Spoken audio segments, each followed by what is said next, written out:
Debarga, you reached out to me a couple of days ago. I was busy, then I forgot. आपको नाम देखकर again याद आया कि आपने मुझे मैसेज किया था. Hi Aditi, Anubha, Bhumika, Shivani. Okay. So this time we have hopefully become a bit more organized. करते करते ही सीखते हैं. I have posted the articles beforehand. We have had problems otherwise. Ek minute. So you can all visit Edukemy website, and there is this section called as resources. In the resources, there is a case, there is current affairs simplified. Download the articles from there. Some of you are attending for the first time. One of you even called me up. Okay, ठीक है, for the benefit of all of you. थोड़ा सा मुझे ये भिजवा देना, चाय भिजवा देना. I'll explain what we are doing. You are unable to reach me. ऐसा क्यों है? I do not avoid anybody. Okay, wife को नहीं कर पाया हूँ, आपको क्या करूँ? Okay, so I am very much reachable. 9868 424 660. Okay, please reach out, leave a message. I respond back. If I forget, remind me again. Anu, ऐसा होना नहीं चाहिए. I do not know what I missed out. Use the WhatsApp, please. Some of you have seen, आप डाल देते हो Telegram में. Okay, I do see, but Telegram में there are lots of messages. Groups भी हमारे होते हैं. Okay, so that's how I miss out maybe. Okay, and Debarga, please feel free to talk to me again. Okay, गुस्सा नहीं हो जाना आप लोग. तुम्हारा मैसेज भी है, एक बार और डाल देना. अच्छा डाला था. ओके, फिर तो मैं जानबूझ के अवॉइड कर रहा हूँ. ठीक है, और मैं क्या बोलूँ बताओ. When you have posted, उसके बाद होता है कम से कम और 20 मैसेज आ जाता है. Then I am seeing and somehow I miss out. 15 June articles are not downloadable. ऐसा क्यों है? Anubha, it's a PDF that we have. It should be. All the others are able to download. Can you all confirm, online students? Can you download? Others have downloaded it?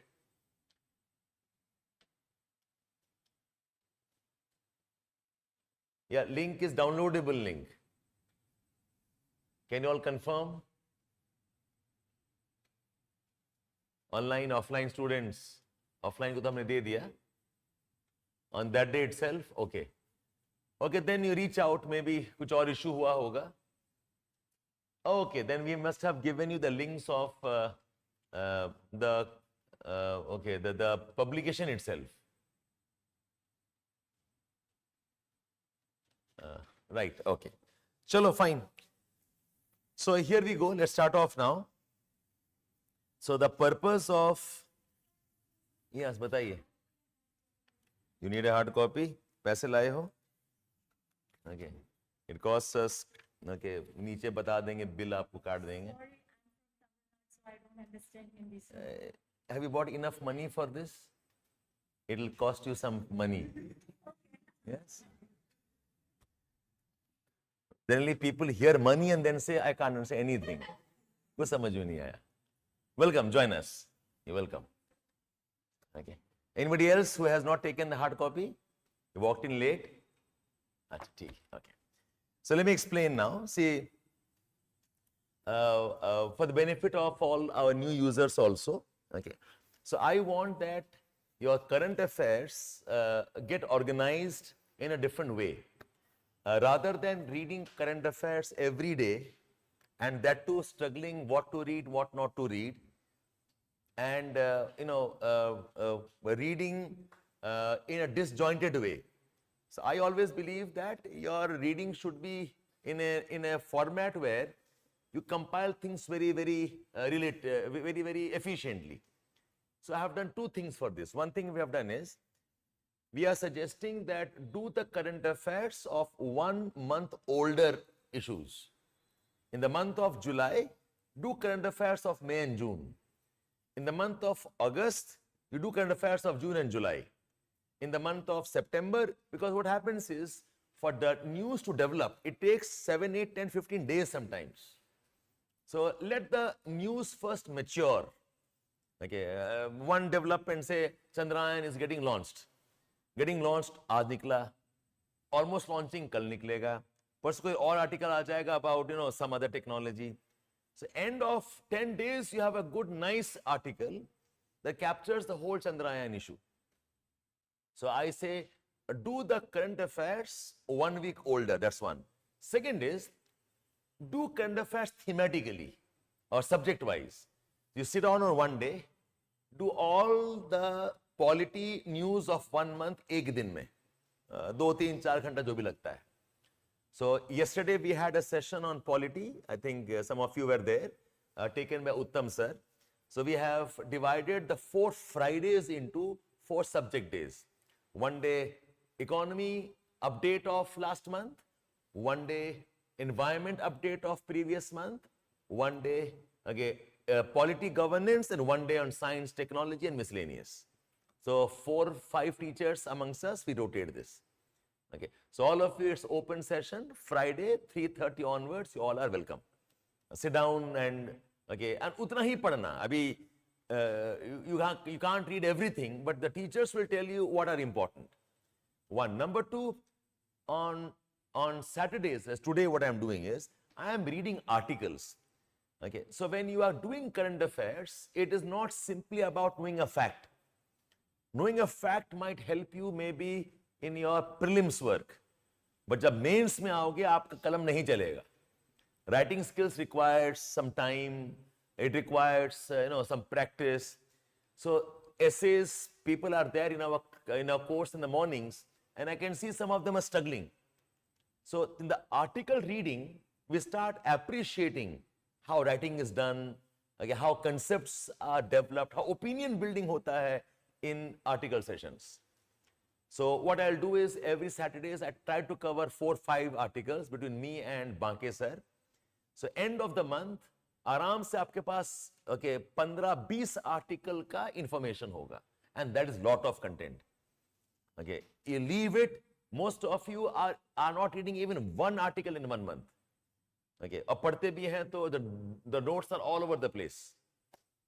So you all of you, online, offline, जितने भी हैं आप लोग, park yourself with us on Fridays and Saturdays as current affairs and reading sessions.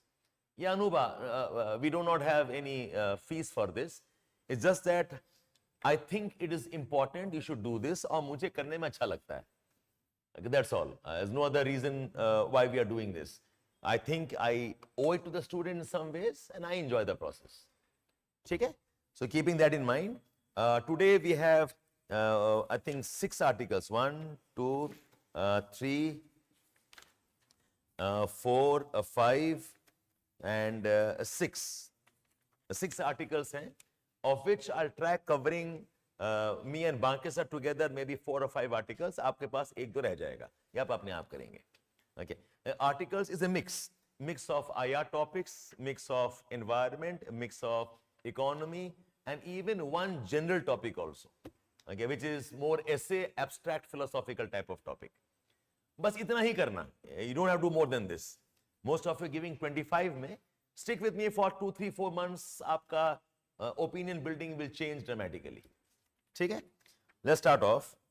I will take up the second article, which is India and the crumbling international order. India and the crumbling international order.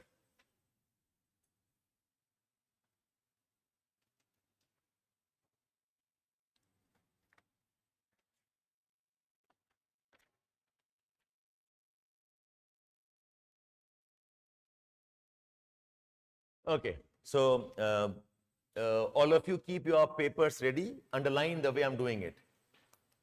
Kaushik, there is no Google Drive this time. What we have done is we have posted it on our website. On the website, go to resource page. On the resource page, we have current affairs simplified. Okay, you can download it directly from there. Kaushik.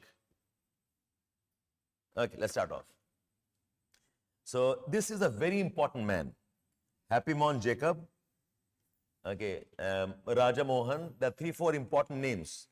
And their articles matter. They almost are like, thought leaders in foreign policy and international affairs. So जब आप answer लिख भी रहे हो ना, you can quote these people in your answers because उनके opinion are part of the inputs in foreign policy, right? Okay. So topic India and the crumbling international order. IR का topic है ये, okay? Nice. So let me start reading off. Going by Prime Minister Narendra Modi's global engagement after being sworn in the third time, it's clear that the Modi government's ambitious foreign policy agenda will continue.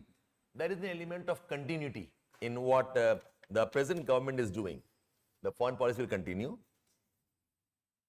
Considering India's sustained global engagement coincides with the concerns about the growing instability in the international order, there will be great deal of focus and interest on India's approach to the unstable international order, the global governance in general. So it's a article that says that abhi order is unstable, lot of insecurity there, and what will India's approach be and what will India do in global governance?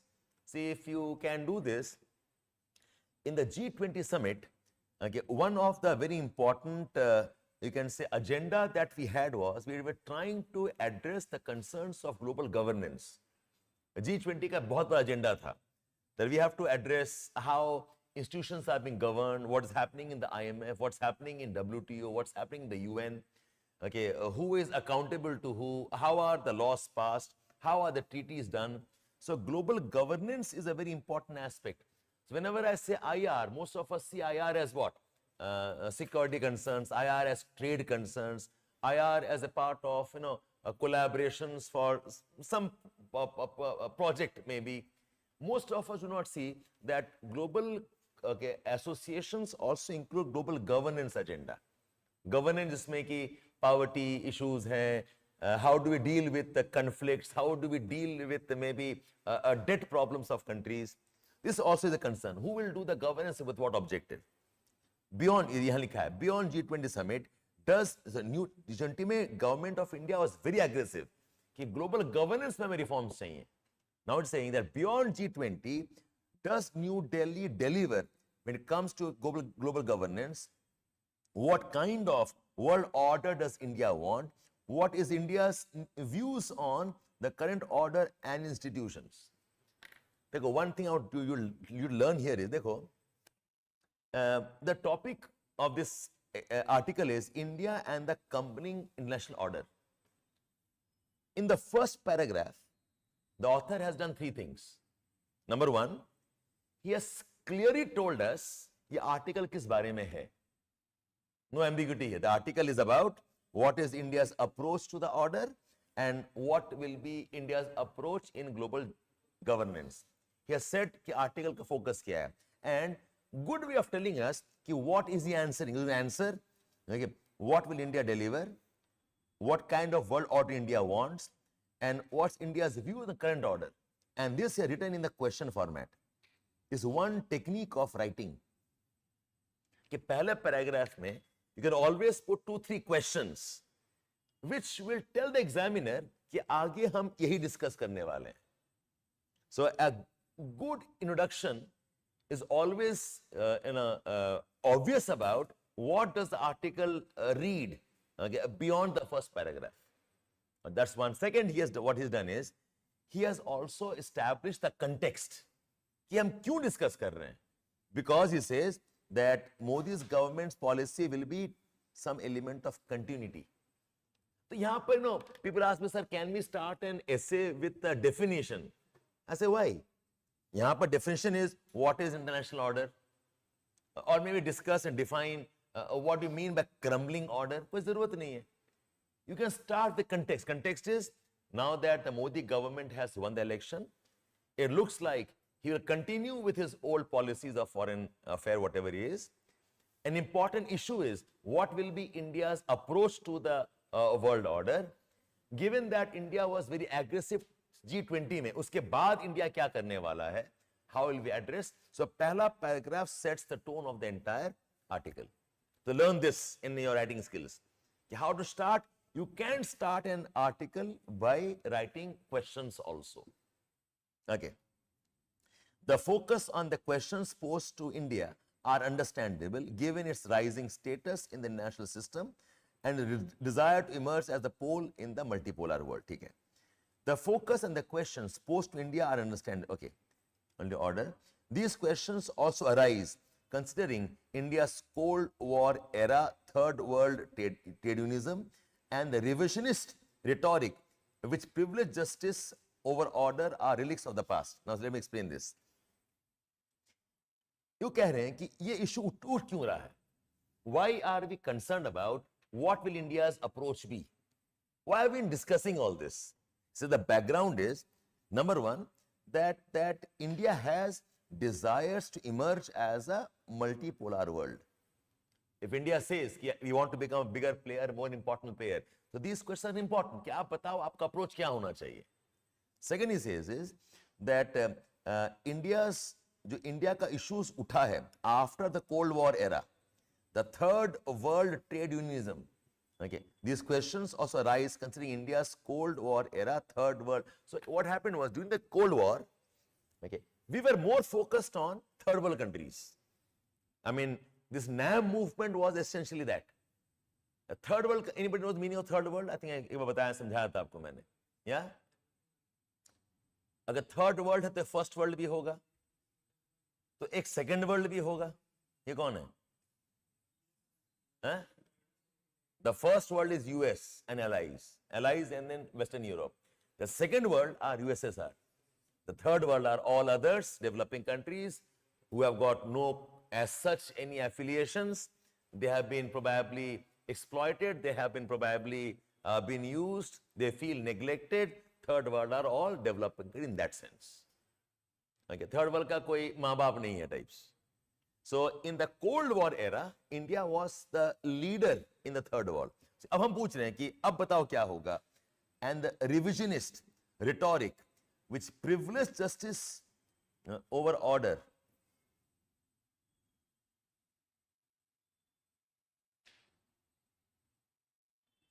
No, ये कुछ word गड़बड़ हो रहा है. I think it's a print error. I have to go back and check.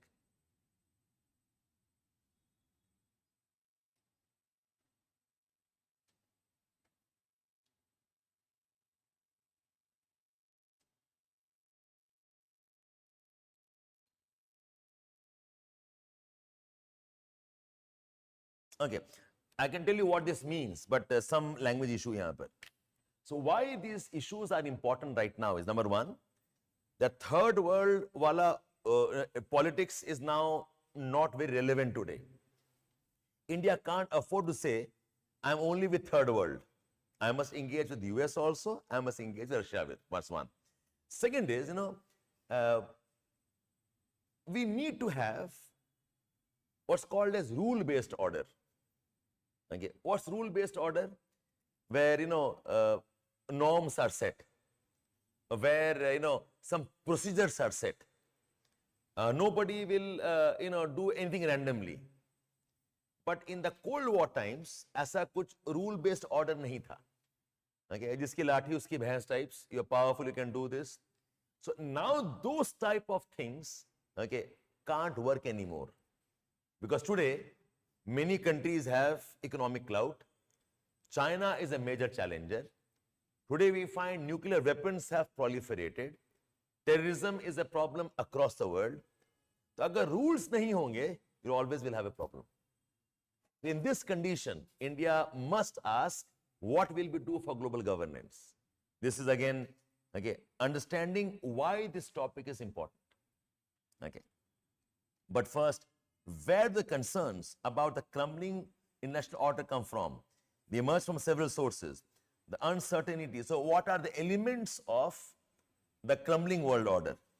The uncertainty posed by the end of US unipolarity, the rise of the several competing poles, the unraveling of the post-war institutional structure, the inability of the post institutions to deliver to global public goods, the growing number of revisionist states seeking to upend the prevailing international order, and the fact that the post-war institutions designed 45 by the victors, they do not reflect the material realities of today. Beautiful paragraph. कि आज की date में हम क्यों बोल रहे हैं the world order is in danger और world order challenge है, क्यों बोल रहे हैं? Why is it crumbling?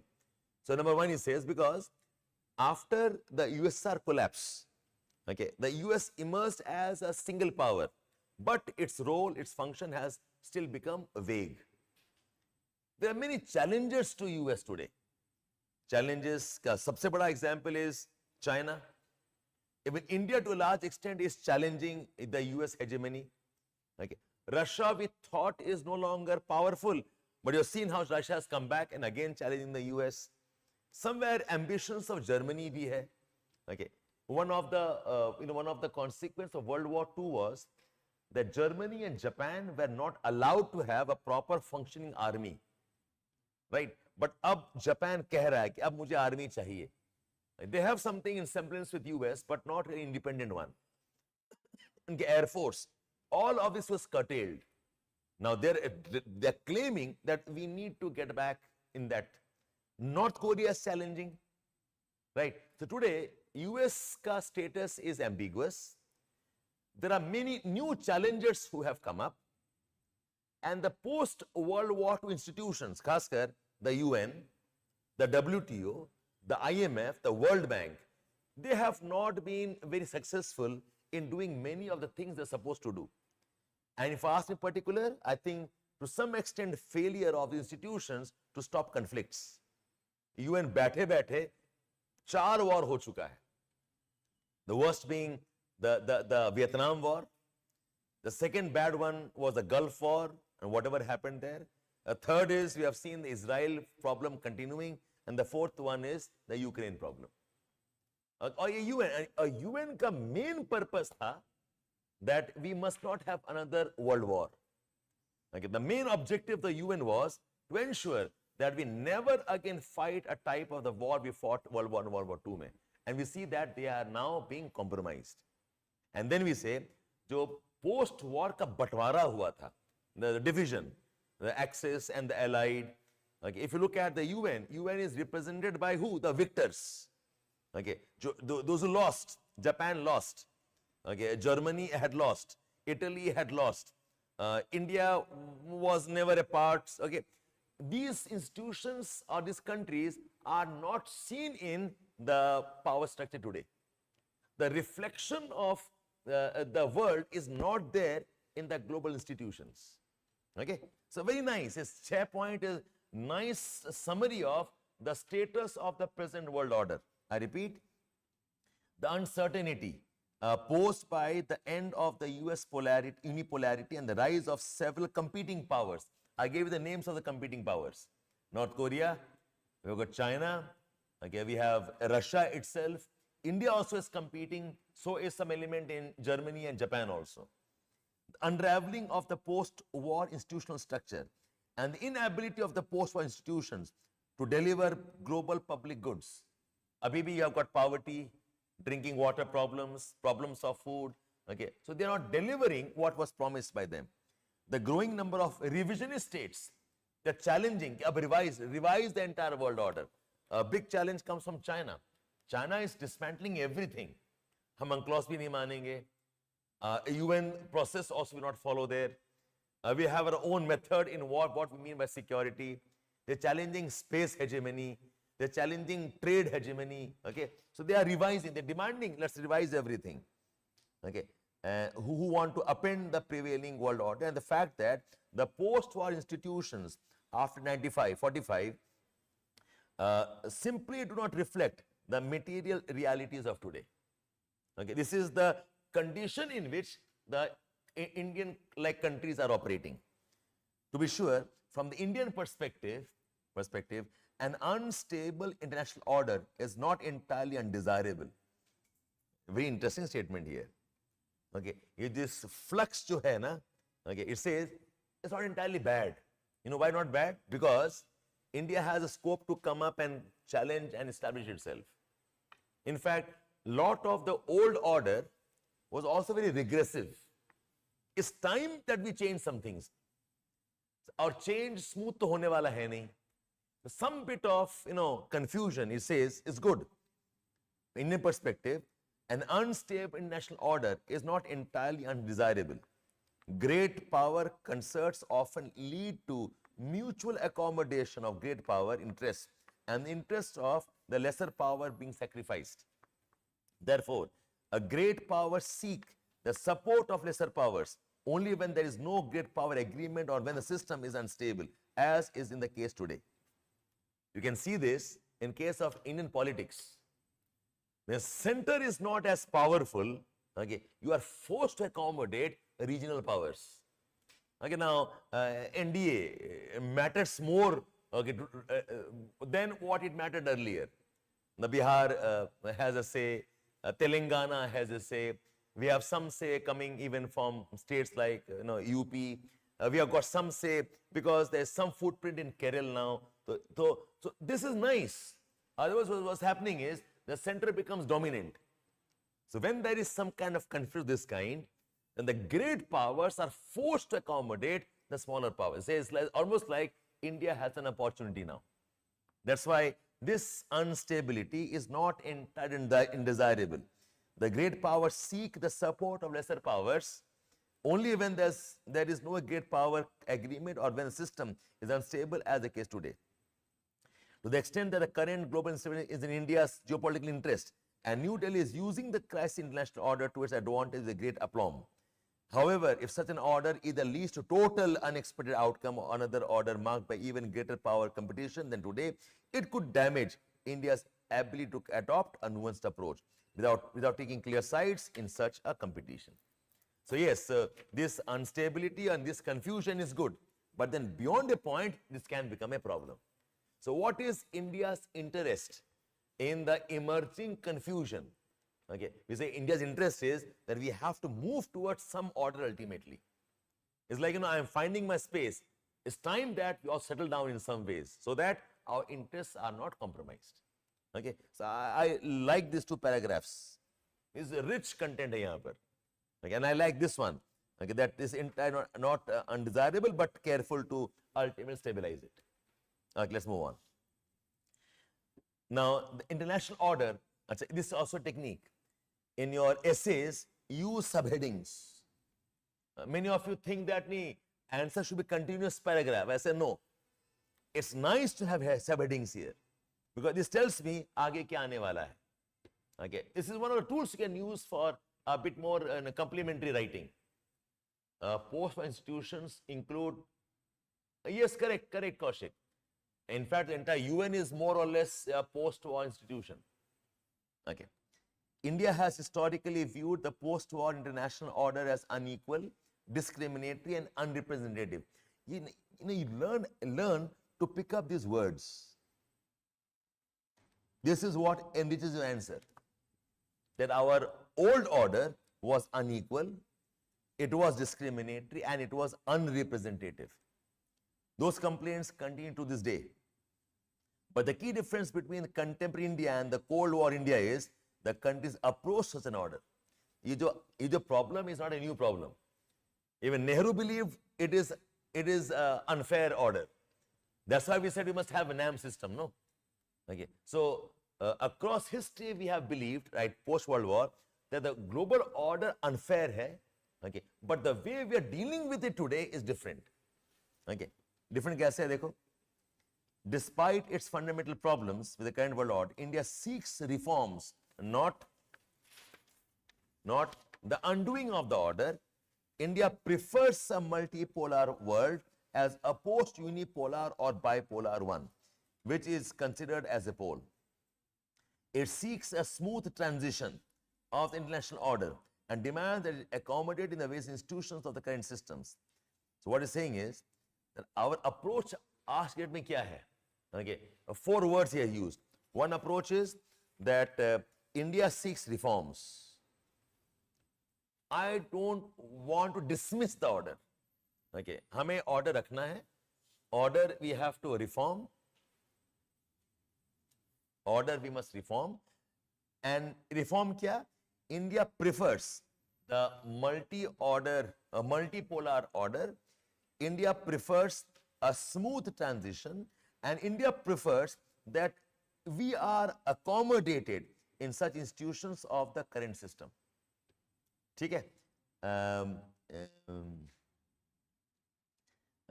And the accommodation in global governance forum is not easy. Okay, New Delhi seems to put its weight behind multilaterals. ये एक important है.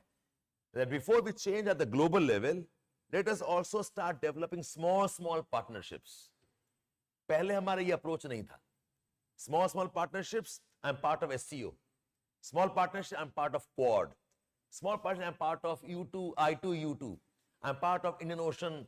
I'm part of BRICS. We call these as multilaterals. Okay, multilaterals like BRICS, Quad, SCO, among others, on the global platforms like Global South. Okay, so look at how the write-up is developing. It starts with that Modi government has come, there will be some continuity. Second is that India has a role to play, okay, in the crumbling order or that uncertainty of the order, because okay, the issues of global governance. Why is it important for us is because, like we said, that India is trying to play a bigger role. Okay, there are a lot of problems which have not been addressed by the previous systems. So India needs to see things must change. What are the elements of the crumbling order and why it happened? Listing पकड़ा दिया. US unilateral role was challenged. All institutions have not been delivering. And new powers have now come in. The old institutions have also not been representative. Having said that, okay, what's important is that some amount of instability is good for India because it gives us some chance to enter the new order and play our role. At the same time, we do not want to rock the entire boat and destroy it. Because beyond a point, if the whole thing is not resolved, things can go out of hand. So our approach is, we must reform it. Our approach is, our concerns get accommodated. Our approach is, let us have some multilaterals before the world order itself can change. Right? Somebody bata diya aapko more or less abhi tak ka? Let's move on. In some ways, India shares dissatisfaction with the international order. Hamara kya complaints? What are our complaints? Okay, like China and Russia, but similarities among them stop there. While Russia is deeply unhappy with the US-led international order and therefore seeks to undo it by aligning with like-minded powers, India would not like to append US-led order insofar as accommodated into such order. Okay, now see, India, China, and Russia, all the three are challenging the US hegemony, right? But difference kya hai? China wants US to be replaced. Okay, sorry. Russia wants US must be replaced. It says Russia is deeply unhappy, okay, with the US-led order and therefore seeks to undo it. हमें वो चाहते हैं कि पूरा खत्म ही कर दें. China, unlike Russia, is willing to work with the institutions on the boundary of the US for some time. Okay, so Russia wants undoing. China is okay with working for some time, but India says, okay, don't destroy US. It's a very important part of global stability. So for India, it wants that it be accommodated into such an order. If India can get into the US-led system with a good position, India is okay with it. Although all the three are against the US hegemony. Okay? India does not want to be part of, okay, Russian or Chinese revisionists. ये revise करना चाह रहे हैं. हम revise नहीं करना चाह रहे, हम reform करना चाह रहे हैं. I mean, given a chance, we say that we are better off with US leading than Russia or China leading.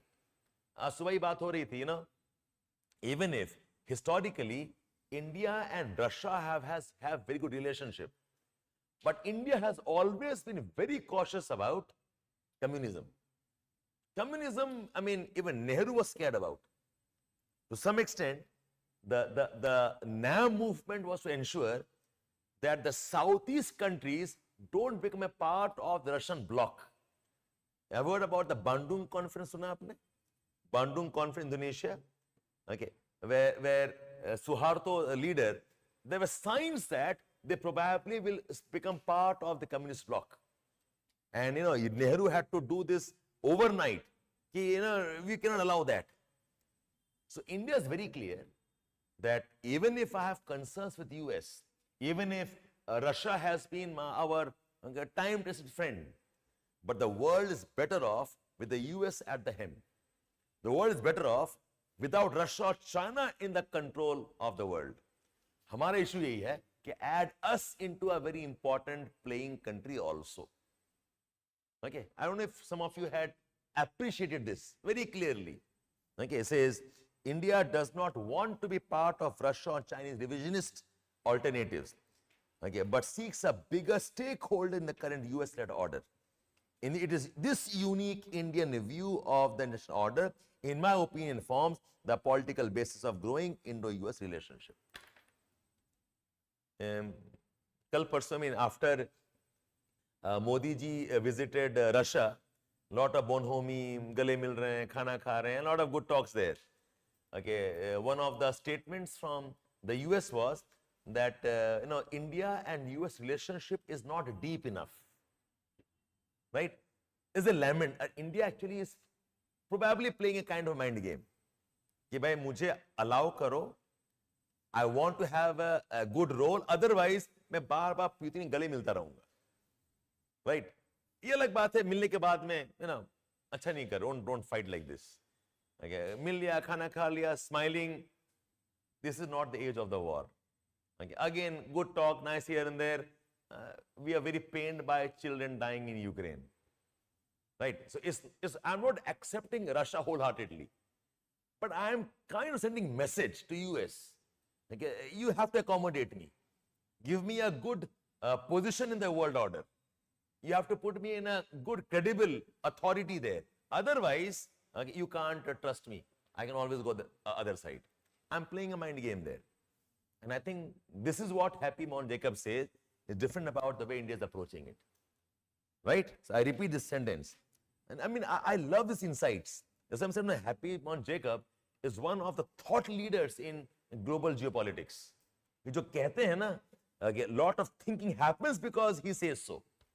It says, India does not want to be part of the Russian or the Chinese revisionist alternatives to US-led world order, but seeks a bigger stakeholder in the current US-led order. हम ये भी पता है, I can't become powerful like US. I'm still very far away, okay, from being equal to China. So US, I'm okay, you lead it, but I want a strong position in your world affairs. Basically, okay, a coalition government partner says, मुझे अच्छा सा cabinet post दो. प्रधानमंत्री आप बन जाओ, कोई दिक्कत नहीं है. You can also keep defense ministry and finance, but I want a good post. Okay, which is railways ministry though. Give me infrastructure maybe. Okay, is that bargaining going on? ठीक है? Yeah, speaker का post दे दो, right? Speaker, deputy speaker is my choice. Good one there, good one. Okay, ठीक है? Okay, so fine. So this is the India strategy. Okay. Now come towards. So इसका heading क्या था? You remember? Okay. What does India want? Okay. I like the way the article is organized. A smooth flowing article. Okay. What does India want? ठीक है? Okay. Let's come next page now. Okay. Now discussion is, does India contribute to global governance or not? I think it's an important discussion point. It says, when it comes to India and the world order, one of the most frequently asked questions is what India has contributed to the upkeep of the international order. After all, India does little conflict mediation overseas, stays away from non-UN mandated military missions, refuses to take sides in global consultations. India कर क्या रहा है? In the global governance, I refuse to send my army. In global governance, it says, okay, I have done little in mediation. I stay away from non-UN mandated military missions. I refuse to take sides also in global contestations. So, will India do anything to upkeep the order or to contribute to global governance is a recurring question. India ka role kya hai? You want such a big position, tell me what are you doing for the world? To my mind, however, this is a problematic question for several reasons. Okay. First, let's take the example of India's participation in issues related to global peace and security. By the way, to tell this to you, India is one of the biggest contributors in UN peacekeeping force across the world. Be it Rwanda में, Gulf affairs में, Africa में बहुत सारे missions रहे हैं, where India has played a very critical role in supporting the peace missions. तो ऐसा नहीं है कि India has done nothing, but India is very clear that I will not be part of any conflict which is not mediated by the UN. अगर UN है तो हम जाएंगे साथ में. Otherwise, I'm okay with humanitarian assistance. खाना पहुंचा देंगे, medicine पहुंचा दिया, water I can give you. Okay, maybe I'll give you some doctors if required, but I will not support any other way. So it says that, first take the example of India's participation here. Or it is true that India only participates in UN mandated peacekeeping missions. It's not India's fault if the UN Security Council, of which India is not a permanent member, is unable to make its mind on the large scale issues related to war and peace. हमारा गलती थोड़ी है कि कहीं भी जाकर लड़ ले रहे हैं लोग. Okay, you didn't ask me when you had NATO expansion theory going on. You didn't ask me when Russia was invading. You didn't ask me when US said, let's fight the Gulf War. You haven't asked me when US engaged the Taliban. आप तो create कर रहे हो problem. Okay, and that too without asking UN also. In many of the cases, UN was not included. So why should India stick its head out? Right? It's not India's mistake that so fine. It shows the failure of the multilateral institutions, not India's unwillingness to contribute to global governance. India says we will contribute, but we order to ho, we process to na, anybody can wage a war, India come and support us. And this is what happened even in the Korean War, I think 53, Korean War. The US said, like, India must support us. India said, nothing, I won't support you at all. Even though we felt that Russia was actually an aggression nation. Okay, because when the Korean War happened, North Korea with Russia had almost taken over entire South Korea. Okay, then South Korea with US pushed back, and US repeatedly said that India must support us. India said, we will not support you. And that's where the debate started. Can India be given some seat in the Permanent Council or not? That's where the debate started. India said, don't bargain, don't blackmail me, and don't try to bribe me like this. I will not support because the aggression was wrong. Okay, the attack was wrong. So I have got nothing to say about this. Stop the war first. So India is willing to contribute, provided there is some sense of UN mandate also. Okay, in fact, that way, I think we have done a great work in keeping the credibility of the UN. अगर UN नहीं मान रहा है, okay, I will not be part of the process. Second, the war and peace are not only issues that we must use as a yardstick for India's contribution. Even though India is not a member of the key global institution mechanisms, such as all of this one, but it has contributed to the global governance several ways. कैसे? Played a proactive role in issues that matter global south, such as debt restructuring, development finance, climate change, COVID-19, vaccine patient, vaccine diplomacy, disaster relief operations, and so on. India's role in the world affair is not simply about what's India doing for conflicts, but we have played other roles. In fact, ये दो तीन concepts हैं ना, climate finance, loss and damage funds, okay, to develop international coalition for the disaster reduction. India's role in terms of can we have funds for debt restructuring. India has played a very, very important role here. So don't assess India's commitment only in terms of कि in conflicts हम जाते नहीं हैं. ठीक है? For developing countries, for developing, for developing but pivotal state like India, the nature of order matters for its economic growth, geopolitical standing, relations with great powers. While instability can sometimes help India make its case and bargain for more stakes in national structures, New Delhi's focus must be to nudge the order towards orderly change and help create institutional reforms rather than revolutionary upheavals. Lovely sentence. But ऐसे paragraphs को by heart करके use कर लेते हैं. This becomes your first sentence of any introduction on global affairs. This can become a sentence in a conclusion of the answer. Okay, that India is a developing country. उतने पैसे हैं नहीं हमारे पास. India is at a very critical juncture in terms of lot of changes. I can't afford to, you waste my time in affairs, I know I can't change. So I have to be very, very modest, very, very careful. Okay, India must nudge. Yes, some amount of instability is good for India, that's okay. Ultimately, India must move towards some kind of order change and help reforms rather than a revolution upheaval. You know, we are not revisionist. हम कह रहे हैं the US-led order is good. But what I want is the US must become a bit more accommodative. You can't go and fight a war just because you want to fight a war. Just because you think Israel is right, don't end up supporting Israel. Just because your interests are concerned doesn't mean you will end up having the Ukraine encouragement for NATO. Have collaborations. Let's talk through this.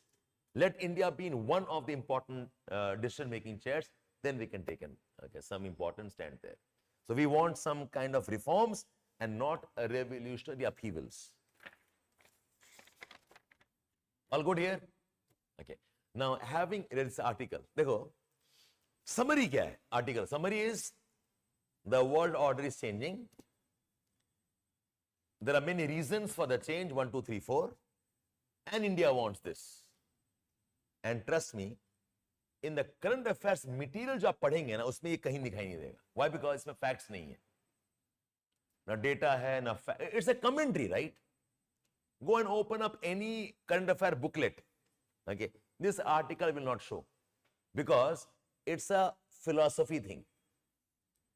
You know, articles में you can see more of data based, program based, कोई नया bank launch हो वो दिखाई देगा आपको. But this is the type of articles they are asking your mains examination. ठीक है? Yes, Devarga, correct. Yes, Kappa, correct. You're right. Okay. So ये articles matter करते हैं. This is where your opinion building happens. And I believe अगर ऐसे 2-3 पढ़ लेते हो ना, your work is done. You'll have no problem dealing with what is India's role in the global affairs. आप लिख लोगे with a lot of conviction. ठीक है? Okay, now back to your notes. लिखो आप. Write on the notes now. So when you make notes for these, okay, I recommend 341 is, okay, ऊपर लिखो IR, write the name of the article, put the date, put the source. Source लिखा है इसमें, लिखा होना चाहिए. Hindustan Times, date, write down the author's name. Author's name. Okay. Passage number, paragraph number 1. What is the author trying to tell us? This is the format I have been recommending last almost 2-3 months. You first jot down what is the message that author wants to give us. What is his opinion? Okay. Author is saying, watch me. Summary hai pura. Author is saying, the world order right now is unstable. Okay. India should play to become part of the world order. Unstable hai. Okay. India must play to part of the world order. India is seeking reforms. India wants to be part of the US-led order and not challenge it, or not replace it. India wants to be part of US-led order and India does not seek to replace it. Okay, and there's lot India can contribute, and there's lot India can contribute to the world order and global governance.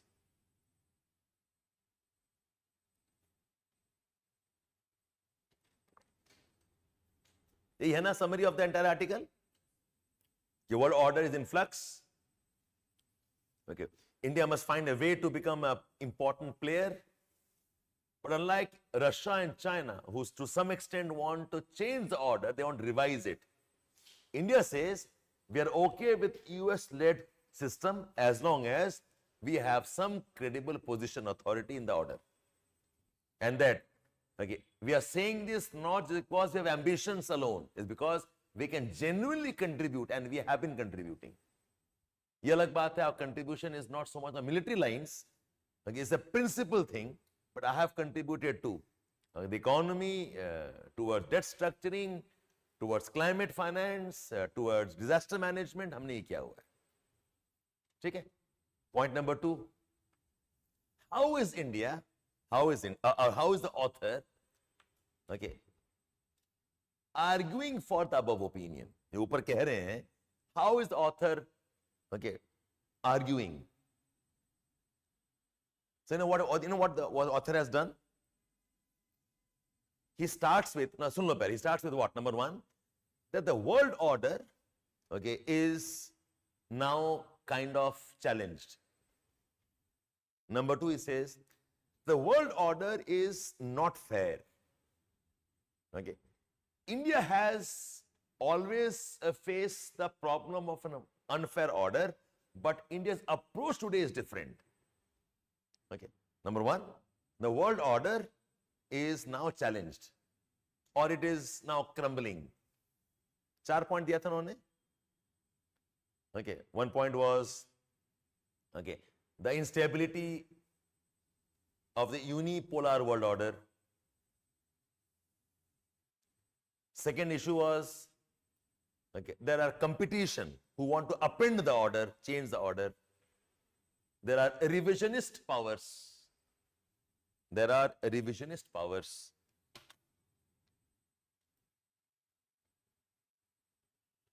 Third is, global institutions have not delivered post-war के mandate में.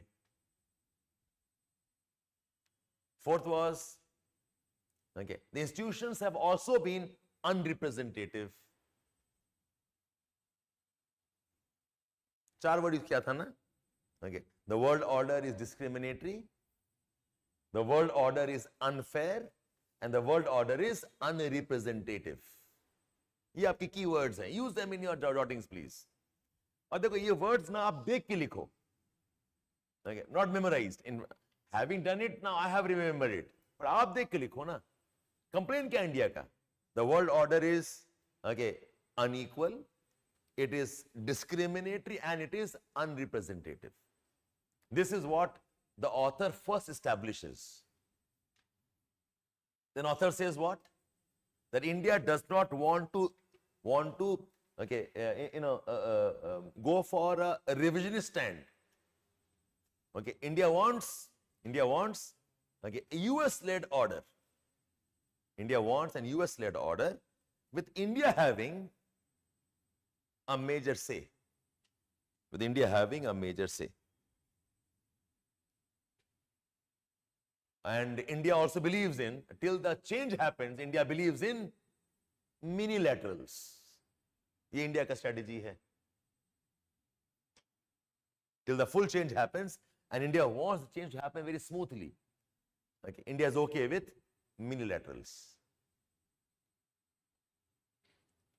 Then the author talks about how has India contributed, or what is India's significance in the world order.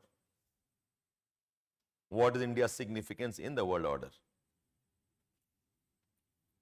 Okay, so India is not as participatory in global conflicts, resolution.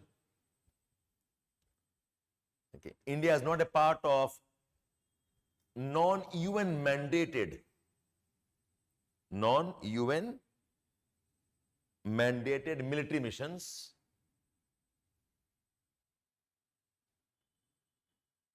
okay, but India has contributed in other ways.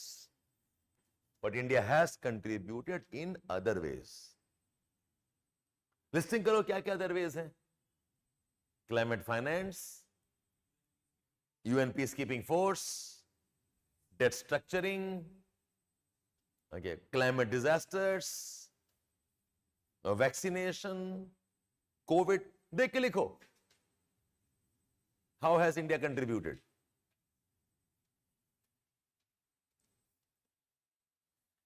ठीक है? Long list, no? It says, proactive role in South, debt restructuring, development finance, climate finance, COVID-19, vaccine, patent waiver, vaccine diplomacy, disaster operations, and so on.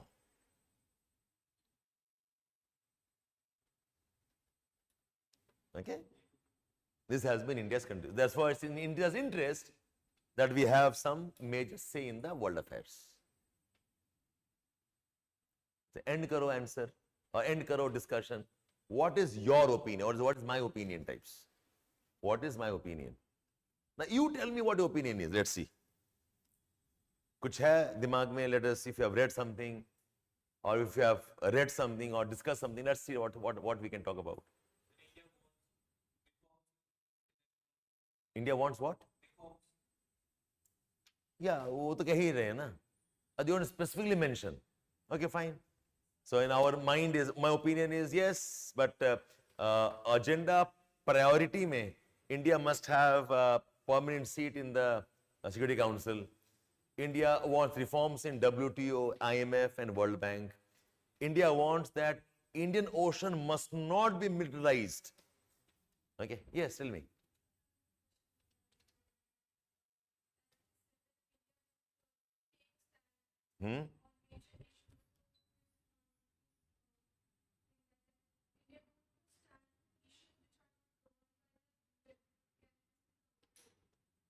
मैं समझ नहीं पाया, दोबारा बोलो. The article says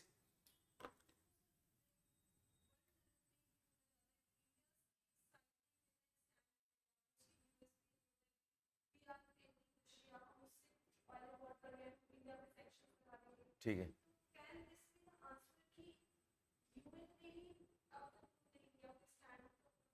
अच्छा, because UN doesn't take a stand, why is India obliged to take a stand? ये कहना चाह रहे हो? Fine enough, ठीक है.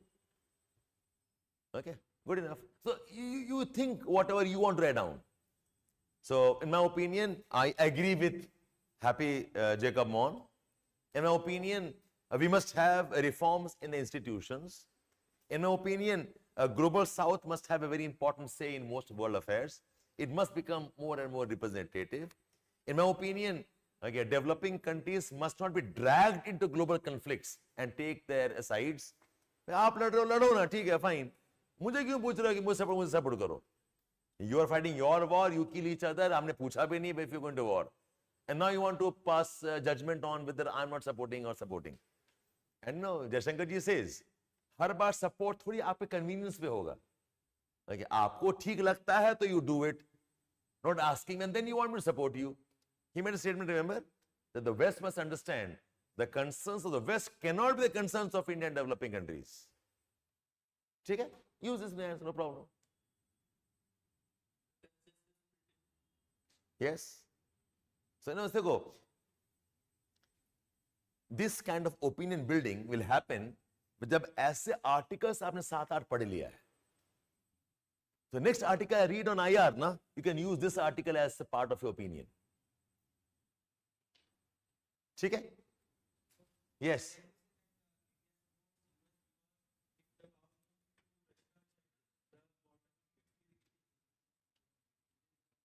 Absolutely. If I think all the three have the disadvantage, but I think Chinese are more belligerent. And historically also, Russia has been less responsible.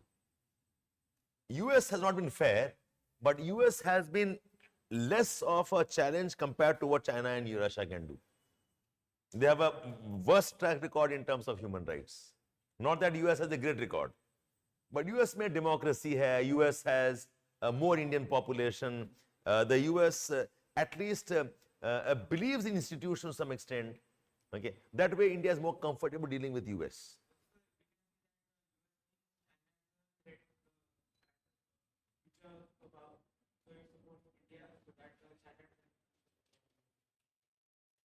वो तो US side हो गया ना, हम इंडिया से बताओ. ओके फाइन, ठीक है. इंडिया यूएस रिलेशनशिप में okay the convergence of interest is better. ठीक है.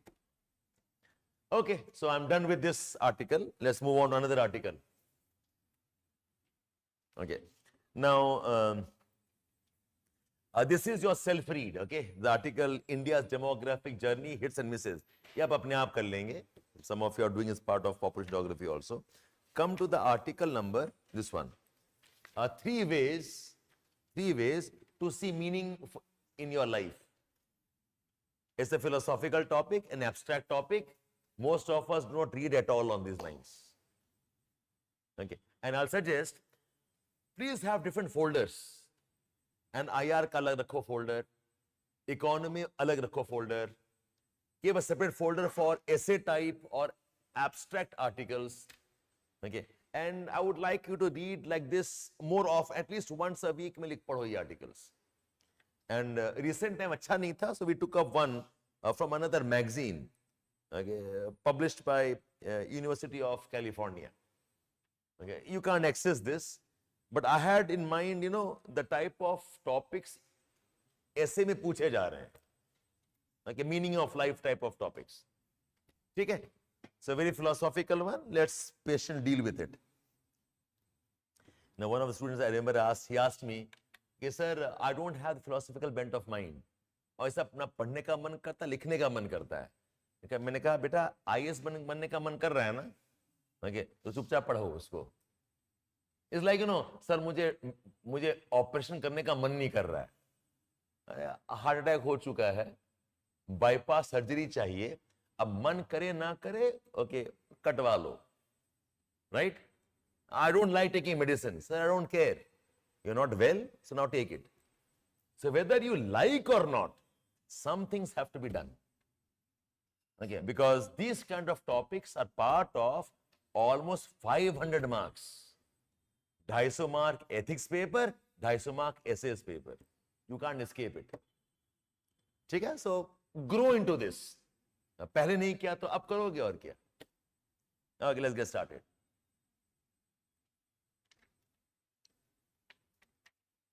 Okay. So this article, 3 ways to seeing meaning in your life. Okay. Joshua Hicks and Laura King. Okay.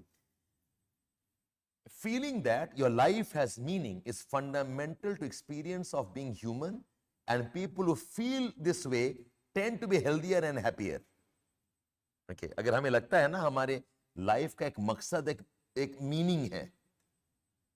One reason why people get disillusioned is they feel their life is not worth anything. They feel that, you know, I know a lot of people, you know, have you heard about something called a midlife crisis? They work hard, study hard, get a job. When you hit 30s and late or mid 40s में एक restlessness है, because you have got a job, your kids are grown enough, you have some saving, पैसे बना लिए हो, okay, decent to survive.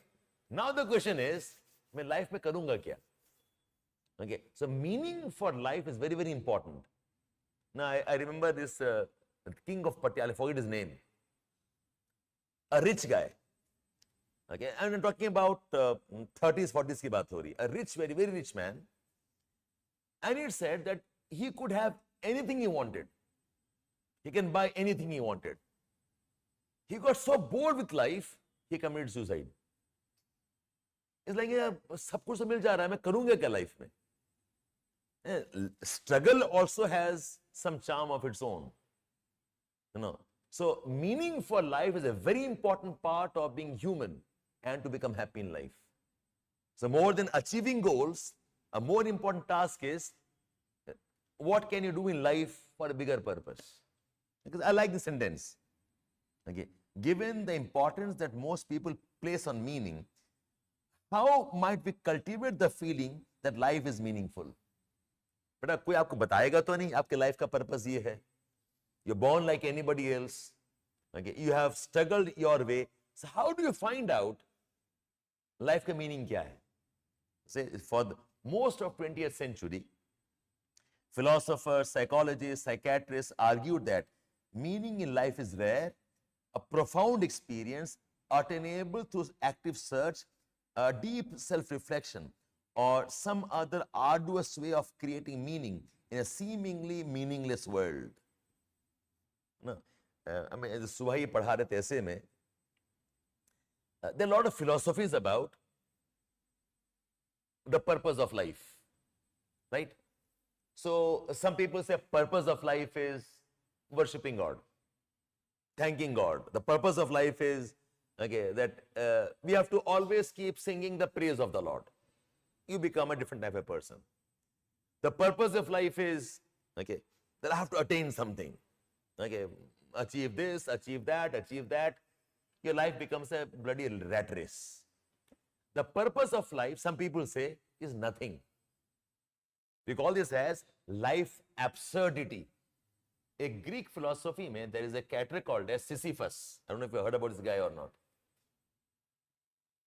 Sisyphus, also spelled as Sisyphus. It's a Greek concept that says there is a mountain. There's a guy called as Sisyphus. Uska kaam hai, he is rolling a stone towards the mountain top. एक बड़ा पत्थर है, वो धक्का मार के उसको ऊपर लेके जा रहा है.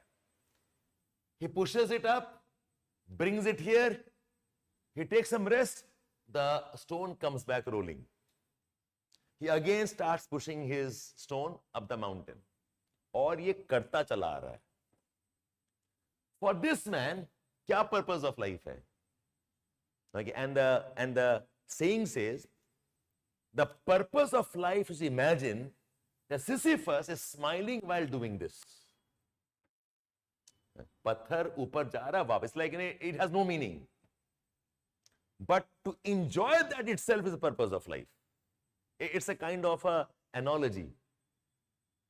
जो struggle कर रहे हैं, fight कर रहे हैं, क्या मकसद है इसका?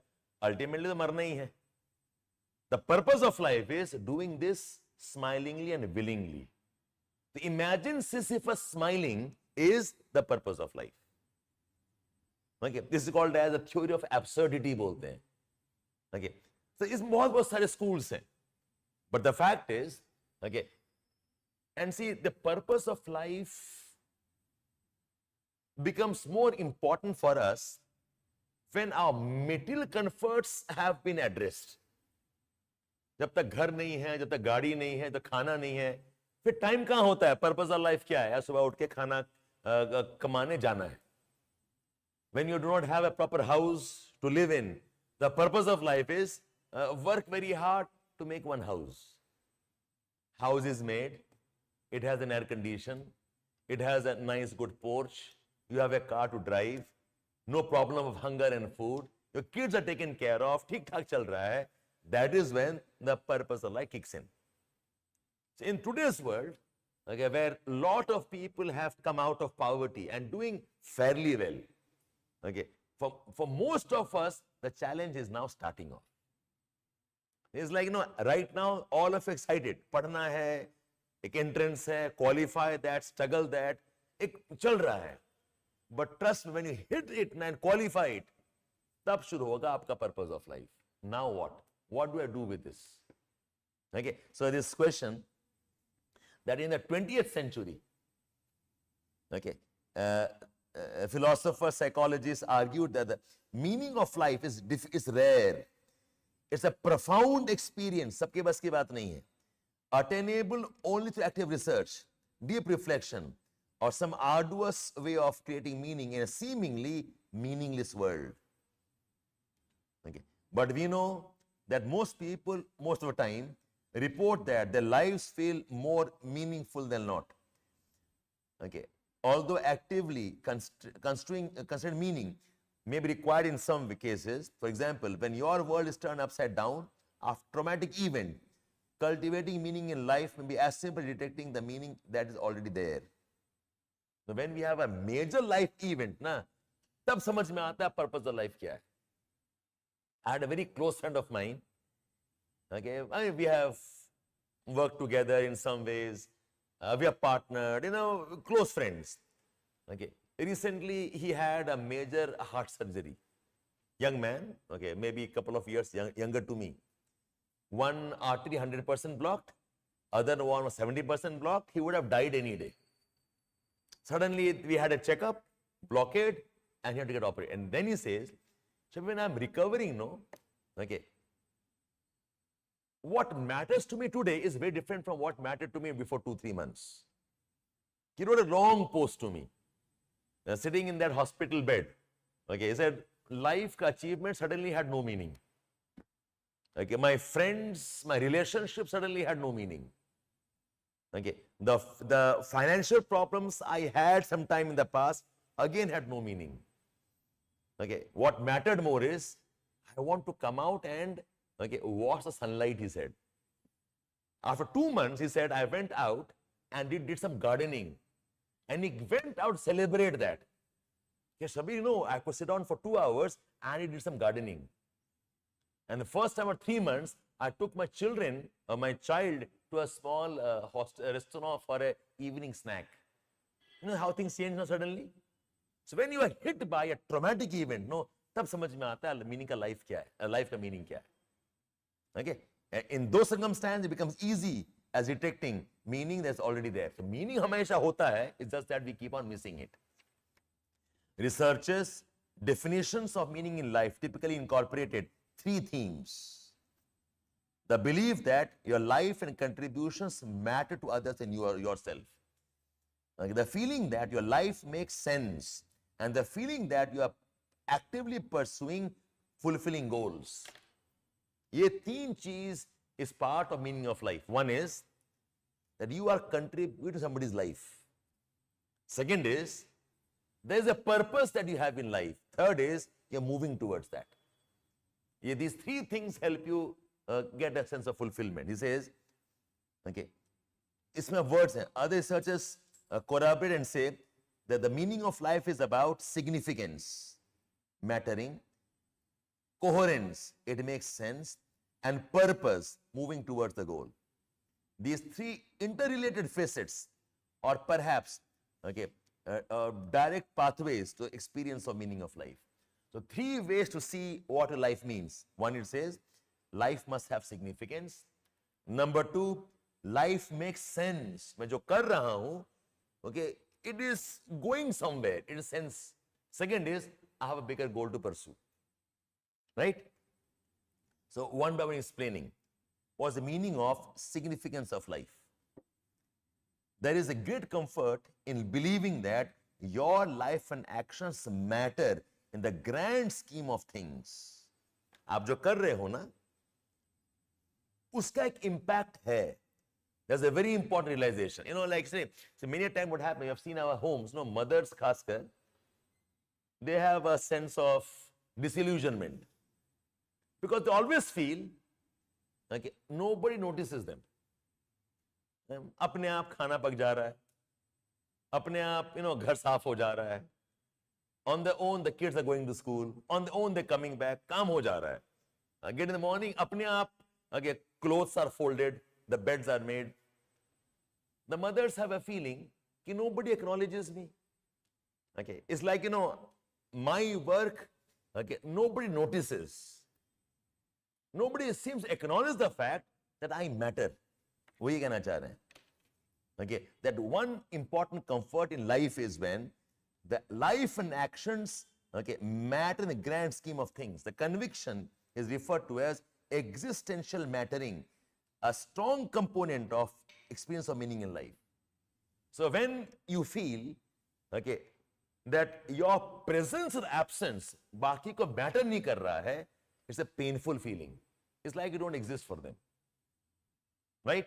This is called as mattering, that you should matter in somebody's life. Okay? That saying, love me or hate me, Okay, but don't ignore me. Right? You love me, you are happy, I feel nice. You ignore me, you are hating me, tab bhi acha hai. Kam se kam I have some power over you. You ignore me is very painful. Like I don't matter at all. Okay, so the concept of existential mattering often evokes images of famous people like Amadis and so on. Research shows us that feeling that you have made positive influence on others is unsurprisingly always associated with the belief that life is meaningful. कि आपका कोई भी act किसी को खुश कर पा रहा है, somebody smiles, somebody is grateful to you, it's a great sense of power over you. It makes you feel nice. Existential mattering is then rooted in sense of you matter to others, from helping strangers in need, providing social support loved ones, or simply being a reliable friend. And for some of your geography students, I'll teach this to you in few days' time. In quality of life or in development objectives, ये एक objective है. One development component of life is what's your health, what's your education, do you have a job or not, do you live in a house or not, drinking water का तो problem नहीं है. It's about your state, what you are. One more component is that do you think you have some say in a group or not? That political aspect. I have good food to eat, good house to live, good clothes to put on, good education. But the feeling, मेरे रहने से नहीं रहने से किसी कोई फर्क नहीं पड़ता, is a very painful feeling. And this, I think, women of the house have a problem with this. हम बोलते हैं ये दुखी क्यों है, सब कुछ मिल रहा है उसको, खाना भी बढ़िया है, पैसे भी ठीक से, अच्छे घर में रहती है, दुखी क्यों घूम रही है? Because nobody asks her for her opinion. She is not a part of any decision-making process. She doesn't matter, because it's a patriarchal world. So if you feel you don't matter, you're always like a caged bird. This is a very important thing, that you matter to others. Simply as you are somebody who you can help, you can provide support, or you are being a reliable friend. You have seen this in case of maybe when parents retire from job. At least my father, I have seen that. For a long time, as long as I used to ask father, Papa, paise de do, kharch karna hai, he had a sense of control. Nahi dunga, haan de dunga, okay, le lo, nahi le lo. Thereafter, I don't ask him anymore. He has a sense of क्या मैं matter नहीं करता क्या? Sometimes he'll say, नहीं, आज का party मैं sponsor करूँगा. Papa, मैं कर देता हूँ. No, I will do it. I have done it all my life. You think I can't do it anymore?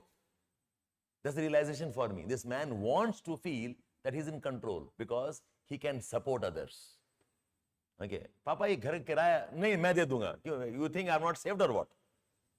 That's a very important thing. That he matters is a very important feeling.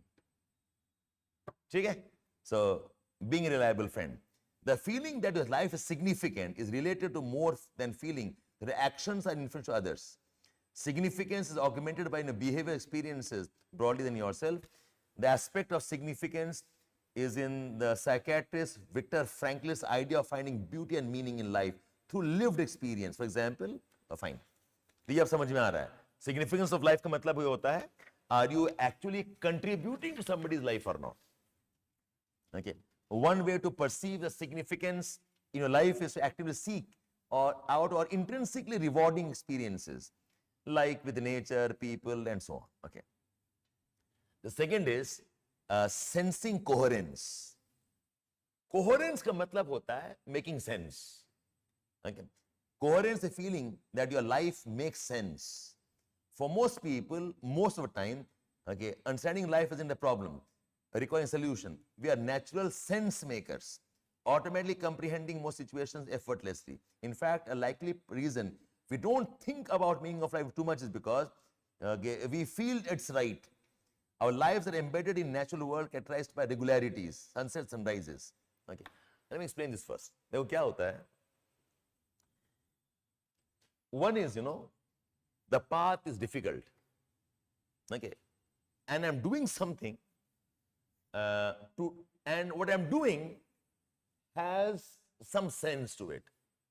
मैं अगर बोल दूं ना आपको, okay, go and start walking on the road without telling you why you will walk, like, you'll get tired very fast.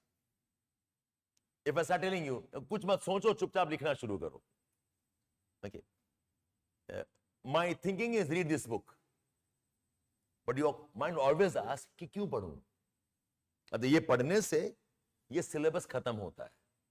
Doing this, I can answer this PYQ. Walking on this road, I can make a friend. If that thing is known to me, I am more happy doing it. So human mind ही ऐसा है, it always seeks a reason or making sense. I am looking for a pattern. आपको समझ में नहीं आ रहा होगा ना. See, one problem with the current affairs is this. आपको पैटर्न नहीं दिखता है. ये भी पढ़ लूं, वो भी पढ़ लूं, यहां भी कर लूं, वहां से भी कर लूं, पैटर्न नहीं दिख रहा है ना. It's look so random. तो पैटर्न बात, सर इस क्वेश्चन नो, सर ये बुक इनफ है क्या? Why do you ask this? वैसे इनफ है, it makes sense to me. अच्छा, इतना से इतना कर लूंगा तो हो जाएगा. पढ़ना है पढ़ लो. अच्छा, क्या गारंटी? No guarantee. ये इनफ है? I do not know. ये भी पढ़ सकते हो. जैसे इतना पढ़ लिया क्या हो जाएगा? आई do not no. Try this one may be. That's when you get lost. The problem of UPSC is not the humongous amount of work to be done. The problem is many of it doesn't make sense to us. The groping की कुछ pattern मिल जाए. Okay, so human mind always seeks a pattern to what we are doing. Okay, वही कहना चाह रहे हैं. Coherence is the feeling that your life makes sense. For most people, most of the time, understanding life isn't a problem, requiring a solution. Where we are natural sense makers, automatically comprehending most situations effortlessly. In fact, a likely reason we don't think about meaning of life too much is that our lives simply feel right. That is, things simply make sense. Our lives are embedded in natural world characterized by regularities, sunrise and sunsets. We overlay these regularities with our own routines, morning coffee, evening walk. The regularities of life provide rhythms and that undergird the feeling that life is meaningful. जब patterns होता है, when there is some sense, I know कि अगर मैं 4 घंटे पढ़ाई करूंगा ये कोर्स हो जाएगा. Okay, I work for 1 month, ये एग्जाम निकल जाएगा. I read 4 books, I can achieve this. Okay, and I am not studying, I fail, इतना painful नहीं होगा. I am not studying, but I can't achieve that. But मुझे पता है कि this is how it's done. It won't be painful. Painful is when ये भी कर रहा हूँ, वो भी कर रहा हूँ, ये भी कर रहा हूँ, but कुछ समझ में नहीं आ रहा है. Where am I going? Even if I succeed, no, लगे यार पता नहीं शायद chance था निकल गया मैं. So as a human being, we always want some patterns, some sense of predictability, some sense of, okay, there is some design to what we are doing, right? Of course, life does not make sense. जो regularity में ना एक comfort आ जाता है. I know कि आज रात होगा, कल सुबह होने वाला है. सुबह है तो okay, afternoon हो जाएगा. It's summer. Don't worry, there is a raining coming. Rainy, don't worry, there is a winter coming. That gives us a lot of comfort. In reality, it says, life does not always make sense. For example, you may feel a sense of incomprehensibility after experiencing trauma, counterintuitively, trying too hard to understand why your feeling has no meaning. Like, बोलते हैं इतना मेहनत कर रहा हूँ, कुछ हो नहीं रहा है. That's a loss of sense. Like, I'm such an honest man, सब मेरे साथ ही बुरा हो रहा है. It makes no sense. Like, this guy is not working hard, a dishonest man, but देखो पैसे बन रहे हैं, नाम भी अच्छा हो रहा है, मुझे तो समझ में नहीं आ रहा what I am missing. So your trauma is when your actions don't fall into a pattern in terms of results. Of all the facets of meaning, coherence likely represents a basic psychological need. Similar to anguish we feel when our need to belong is thwarted, our world seems to fall apart when things do not make sense. Restoring a sense of coherence during these times can be challenging and often requires feedback and decisions from others. जब आप motivation seek करते हो ना, sir बताओ sir मेरा हो जाएगा ना sir, basically I'm looking for sense. Okay, I mean this morning we're discussing, ये term सुना है आपने, the VUCA world सुना है? We live in a VUCA world. Okay, VUCA world is V for volatile, पता नहीं कब erupt हो जाए, कब bomb उड़ जाए. U is uncertain, C is complex world, and A is ambiguous world. And that's where our trauma, anxiety, depression lies. VUCA world, okay, you can't predict क्या होने वाला है. Ambiguous, समझ में नहीं आता क्या होने वाला है. Complex, there's so many factors in play, and that adds to our anxiety levels. Okay, this is, we seek assurance because of that, as well as mysterious healing power. ये जो है ना Godman वाला कहानी जो है, why do so many people end up with Godman? Why? Because they want some sense. ये बता दो ये हो क्यों रहा है मेरे साथ में. Okay, मैंने कभी गुटखा नहीं खाया, कभी शराब नहीं पी, कभी गलत काम नहीं करा, कैंसर मुझे होना था. Okay, और ये लड़का देखो सब कुछ करता है, but healthy life. I'm an honest man. I do no wrong. I love my wife. I love my kids. My child. मेरी बीवी भाग गई. Okay, look at this guy, all over the place, but such a dedicated wife he has got. This is not making sense to me, and that is very, very traumatic. And that's why we go to a Godman कि आप बता दो कुछ हाथ में pattern होगा शायद. Okay, बता दो क्या क्या प्रॉब्लम होने वाला है. I will be prepared for this. ठीक है? Okay, so we seek mysterious healing power of time to help minds, restore sense, and so on. Although inability to make sense in our life can distract from experience of meaning, simply making sense doesn't mean the life will be meaningful. It's easy, for example, to think of individual who possess cynical belief about life has unfolded. Okay, fine. Okay, so I mean, ये बड़ा powerful idea है. Connecting the dots is a part of making sense. But then he says that even if life makes sense, कोई जरूरी नहीं है, the life will feel fulfilling. Not having sense definitely is very, very turmoil. Because sense बन भी जाता है ना, even then we can be unhappy because of the third thing, sense of purpose भी चाहिए. Yes, my life makes sense, but I want a higher goal to move towards. I understand what things are happening, but I want a bigger ambition to move towards. Okay, so how life can make meaning? Number one is, my life must matter to others. Number two is, life must make sense in the way it's operating. Third is, I must have a bigger goal in life. It says, clear hearts, full hearts was mantra for Dylan Panthers, the fictitious football team, familiar to the world of popular TV, Friday Night Lights. You forget this one. One reason, okay, come here directly. Feeling a sense of purpose helps us sustain motivation through thick and thin of life. Purposeful people tend to be more satisfied with their lives and even live longer. Purpose, therefore, is tied to both quality and quantity of our existence.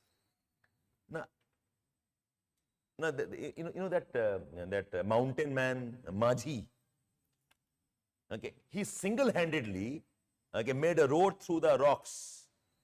And it must have been a very, very painful work. But एक purpose था. क्यों कर रहा हूँ? Okay, दो village link हो जाएगा. क्यों कर रहा हूँ?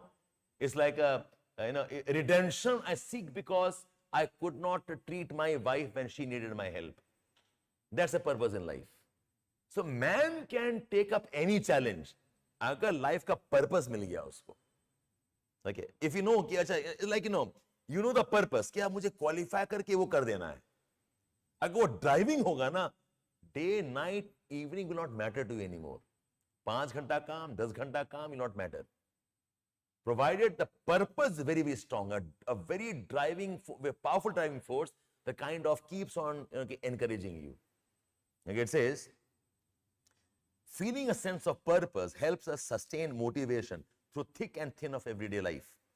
And purposeful people tend to be more satisfied with the life and even live longer. The purpose is tied to quality and quantity of existence. One factor that facilitates purpose action is a clear reason for engaging in whatever you are doing. You know, one of the most troubling questions, why do you want to become IAS? And this one question can really decide, okay, how much marks you get in interview. Okay, your purpose, you know, why am I teaching? Your purpose, why am I studying? Your purpose, why am I working so hard? So, effort का कमी नहीं है, वो drive कमी होता है because the purpose is missing. It says that knowing why of your actions can infuse even trivial behaviors with value. Nietzsche famously noted the person who has a why to live can bear almost anyhow. By developing a clear reason for pursuing a goal, the how of your goal-directed actions becomes more tolerable. Agar, I don't know if you know this guy or not. You know this guy called Simon Sinek? You have not heard about him? Guys, you guys are living under a rock probably. Okay, a very famous man, Simon Sinek, and he talks about the concept of golden circle. Go back and check in the YouTube, TED Talks mein dekhna. Okay, he says that the core of any action is why. Then you have how, and then you have what. If the why is clear, the method will get clear. The method is clear, the milestones are then clear. कि ना ये reading हम क्यों कर रहे हैं? Why am I reading this article? Why? Okay. Develop an opinion.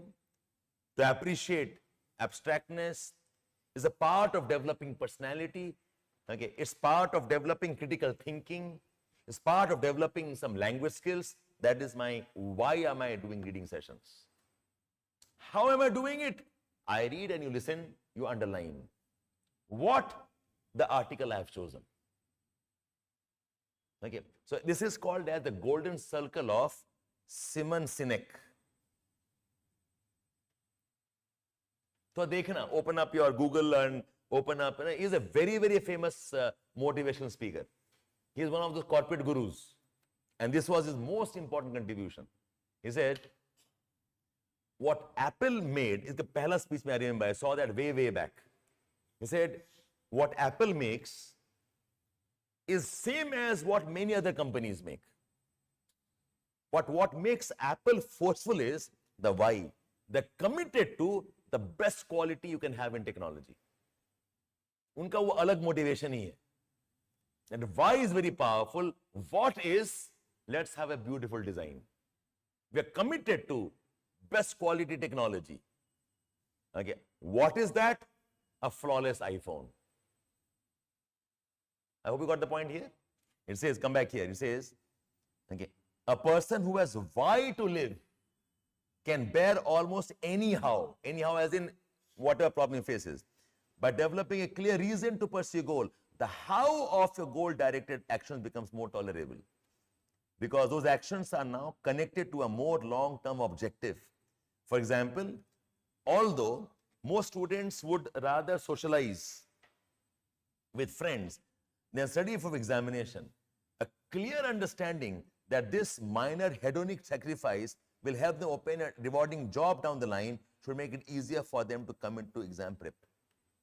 All of us want to have friends, enjoy life, but the purpose hai, yaar ye kaam karunga na, I'll get an IAS type of a job. It's easier for us to give up our friendship.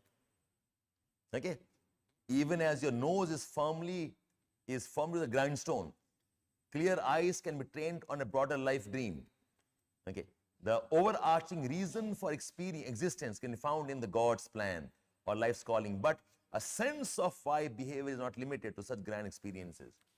Now, even if I believe जो कुछ भी हो रहा है भगवान कर रहा है, there's one way of comforting ourselves. But even that fails us sometimes. I mean, sometimes, you know, we say it's good to leave it to God. Okay, समझ में नहीं आ रहा है भगवान पे छोड़ दो, अच्छा ही हो रहा होगा. But if you can find sense in that, or purpose in that, okay, that works better. Not simply, adhering to a divine's plan. Taking time to reflect on your life dreams, to write next chapters of your life story, can help connect everyday life and daily goals to a broader aspiration. Instead of wandering aimlessly, having clear eyes, give sense of direction and motivation, okay, allows you to accomplish fine.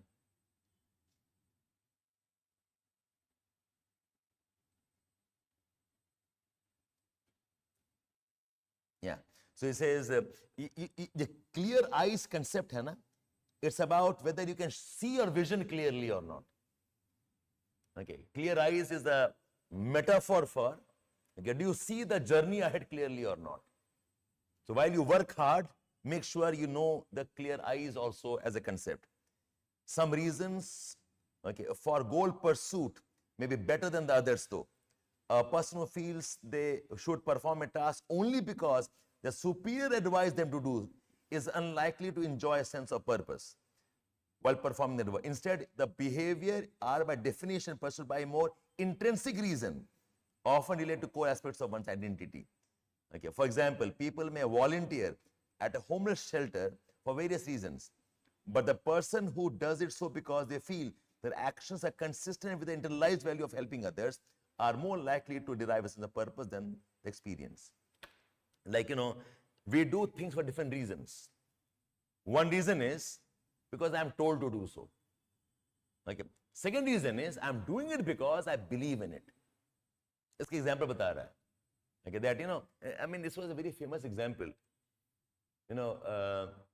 Japanese workers,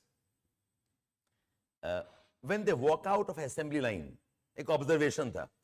The cars are there, okay, and chutti ho gaya, the workers walk out. Japanese worker when walking out, okay, they make sure निकलते वक्त में जो यहाँ वहाँ पड़ा होगा उठा लेंगे. Okay, a car ka wiper is not on place, they'll put it down. Okay, they set a table while going out, the chair while going out. Okay, and they saw that these kind of people have more purpose in life. They asked him, कि आप ये क्यों कर रहे हो? Their answer was that we are part of a very large plan, okay, for which we are grateful because, okay, we are able to change the world and its technology. So this place I work in is not a job alone. I'm part of a bigger design. So it's like a temple I've entered. When I go out of a temple, I make sure my temple is in order.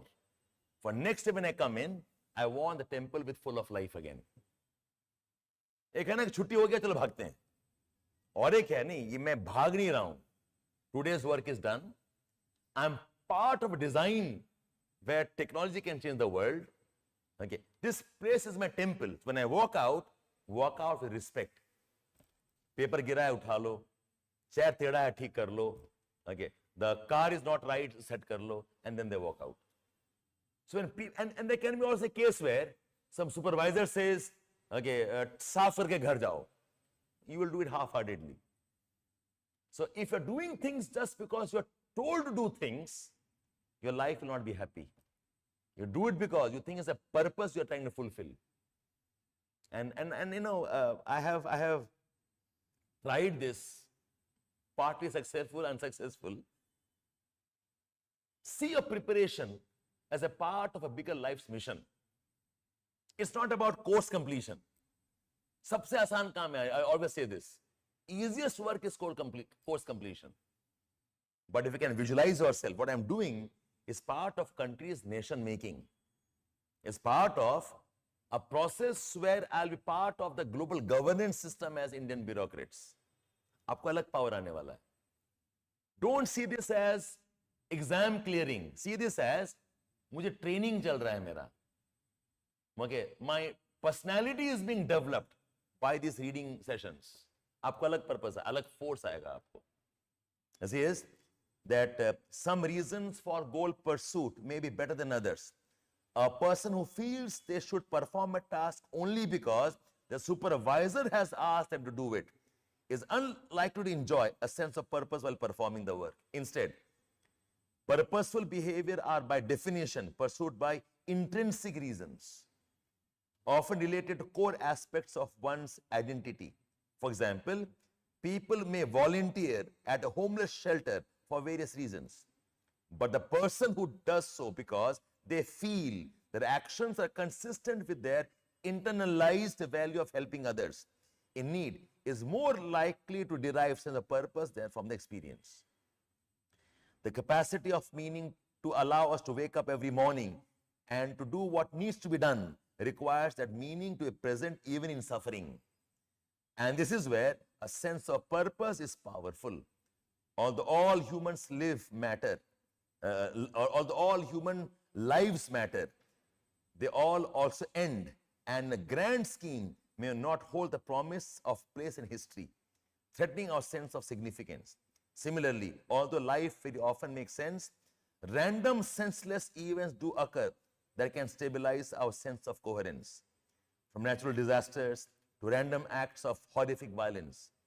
But the purpose may be the facet of meaning that is least dependent on happenstance. No matter circumstance, the purpose, the capacity to invest, fine. Okay, all the common folk trying to understand meaning of life. So the meaning is not found in one place. Okay, it is all around us. It's all around us. In our relationships, in our work, spiritual, religion, as well as though appreciation life itself. Very powerful write-up.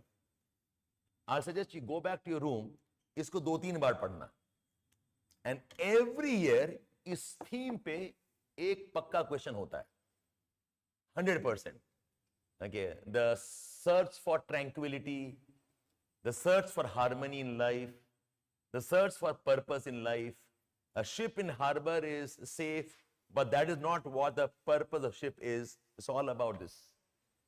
So go back and read it again, okay, and make your jottings. What did you learn about purpose or meaning of life? And apply it for your own life. See, I'm just again giving example of one of the persons I know. He's a global level CEO, high flying friends in our circle.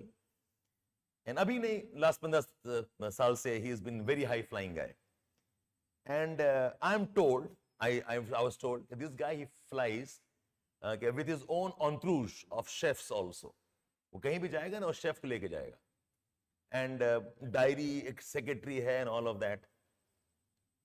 ऐसे we met in a party. I told him, Chandan, he says, I told him, तेरे बड़े नखरे हैं. I've heard that when you go for meetings, you have got lot of secretary who are noting your work down. You have got, a chef who flies with you. He smiled and said, हाँ यार, ठीक है, नहीं है. More informal friends. He said, think of this one thing. While you might think ये arrogance है, or maybe it's vain, but think of this. When I'm flying, when I'm visiting countries, I'm not flying for tourism. I'm flying for some mega deal or some decisions that matters in terms of billions of dollars. And flying to a place सस्ता भी तो नहीं है. Company gives me, ठीक है, but they are flying me with lot of cost. Imagine if I go to a place और वहाँ मैं बीमार पड़ गया because food was not right. Imagine what kind of billions of loss we are making there. So this chef going along with me is to ensure that the money is not wasted, because बाहर PETA खाना बहुत मुश्किल है. And I need a secretary because इतने सारे meetings होते हैं. Somebody must organize it for me.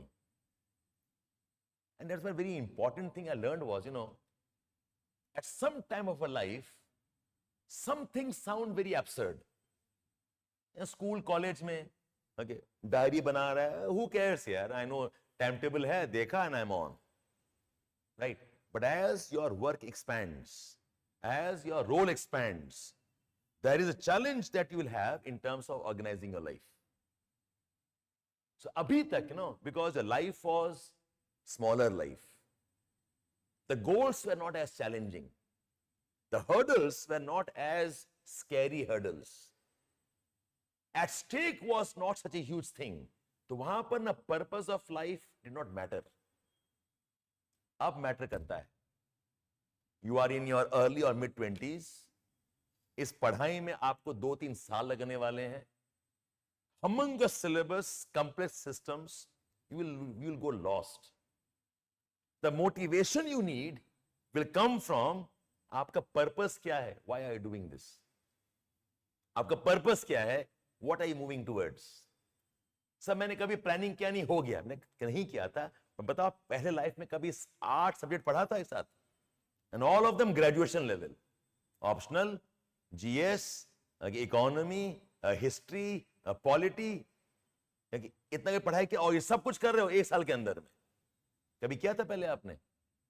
Okay, now you need to have planning. Article पहले पढ़ के छोड़ देते थे. Now reading article can not be just normal exercise. Okay, again you need planning. As you rise up in life, okay, these issues will matter more. No, I'm just correlating one event, and always is very inspiring for me. You know, when I finished my graduation, I had no plan as to start off. I mean, मन में था कि UPSC कभी करेंगे, IAS के लिए try, and all of that was there. My grandfather, he was very hopeful. Shabbir, you must try for IAS in my life. हाँ पाप, दादाजी कभी करूँगा, ठीक है, टाइम आएगा. I finished my graduation, I took up a job. Okay, and when I got a job, it was very exciting. I have a job, office जाना है, you know, all of that, you know. Within 2-3 months, I got completely bored. उठ के job जा रहे हैं, वही काम, and it was a big company. In big company, what happens? Systems are made. वो अपने आप हो जाता है काम. It happens. Okay. And after 2-3 months, ये क्या लाइफ है? सुबह जाओ, शाम को आओ. Nobody cares you are there, not there. It was kind of frustrating for me. So after 4-5 months, I came back home for a short break. And I asked my father this. Papa, I see you. Okay, ever since I can remember, very organized life. Wake up in the morning, go to office, come back, have his lunch, a small prayer, again go to the office, come back in the night, sit with us. एक चलता था उनका. And I asked him, Papa, what was your motivation?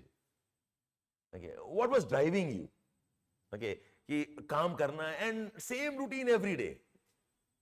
Okay, he smiled at me and he said, you know, the purpose was, okay, I had to give my life and my family some kind of stability. He came from a difficult circumstance actually. Okay, and that kept him on. You know, I come from a circumstance which was difficult. I can't allow that to happen to my family. That kept him motivated, not the money and salary. Okay. And I will say, when I began my teaching also, no, my purpose, I have tried to make it not geography completion. It's very boring for me. But when I see, no, कि यार आप ही से में से कोई एक IAS बनेगा. Some of you will be part of the global governance. That is a huge kick for me. I don't know who among will you be. मुझे पता है 100-200 में से एक बंदा है who I can teach answer writing and he will make it. That's what gives me kick. When I enter a classroom, ऐसे इन्हीं में से ना कोई बनने वाला है, कोई रैंक में आएगा. Okay, that's my inspiration. How my mind works. So आपके लाइफ में भी ना, find a purpose for yourself. कि आप क्यों करना चाह रहे हो? Okay, why IAS? क्या problem solve? And see, that's an answer. Unfortunately, you not get overnight. But introspection, ask, और कभी-कभी like हाँ ये purpose बन गया. 2 दिन के बाद में you'll find a new purpose to move towards.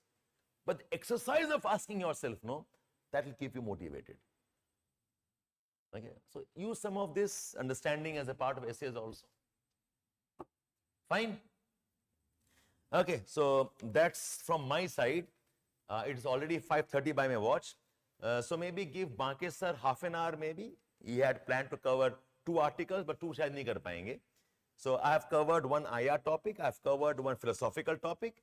Do one economy and then leave for the day. बाकी एक दो अपने आप कर लेना. Shouldn't be a problem. ठीक है? So fine. Thanks from my side. I'll send Banke sir inside now. You guys can take a short break of 5 minutes, maybe catch up on this one. But kar lo, okay?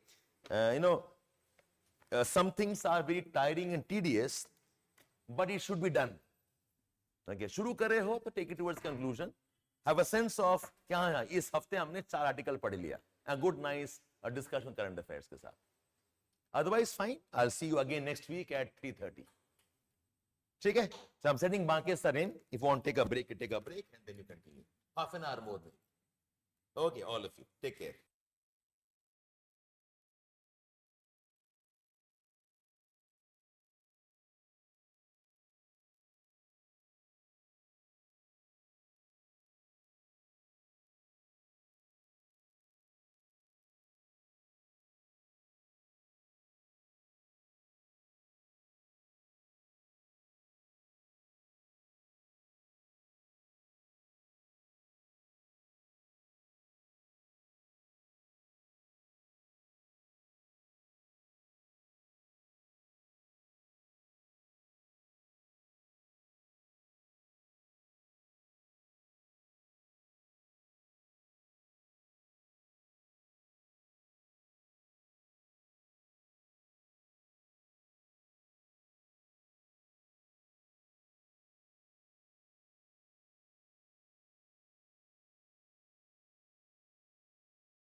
Am I audible now? Madhusudan, abhi awaaz aa rahi? Okay, Ganesh, okay. Just wait for a while. Okay, we'll wait for 2-3 minutes. So that okay, we'll take a short break, and we have taken a short break. So people have gone for water and all things. Okay.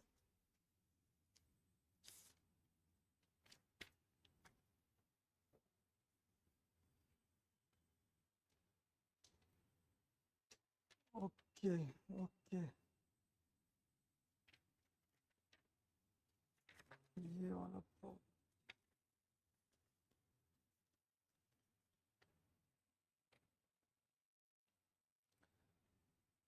तो I hope कि आप सबने special category states के बारे में तो सुना ही होगा, राइट? कि the demand of special category state कि जब अभी बिहार का है, आंध्रा का है, okay. So this demand is old, but just it is in news because of election, okay. And because of that we are discussing lot more problems, ठीक है. And it's very important. GS paper 2 में जो है centre state relation करके there is a topic. If you'll see mains वाला part GS paper 2 का, the topic called center state relation. It falls under that, okay. कि how that relationship that happens, okay.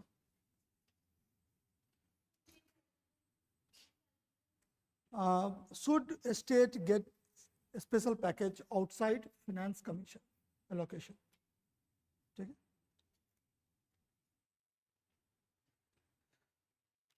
Okay, just wait. Audible है?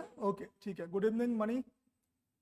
और बाकी लोगों के जो लोग यहाँ पर देख रहे हैं, those who are watching it on Zoom, just tell me something about yourself. ठीक है. Something मतलब कहाँ से हैं, क्या है, bachelor's का background, in which subject you did your bachelor's, if you did master's, then in which subject, just to have a rough idea. Okay, so Madhusudan, आप कहाँ से हैं?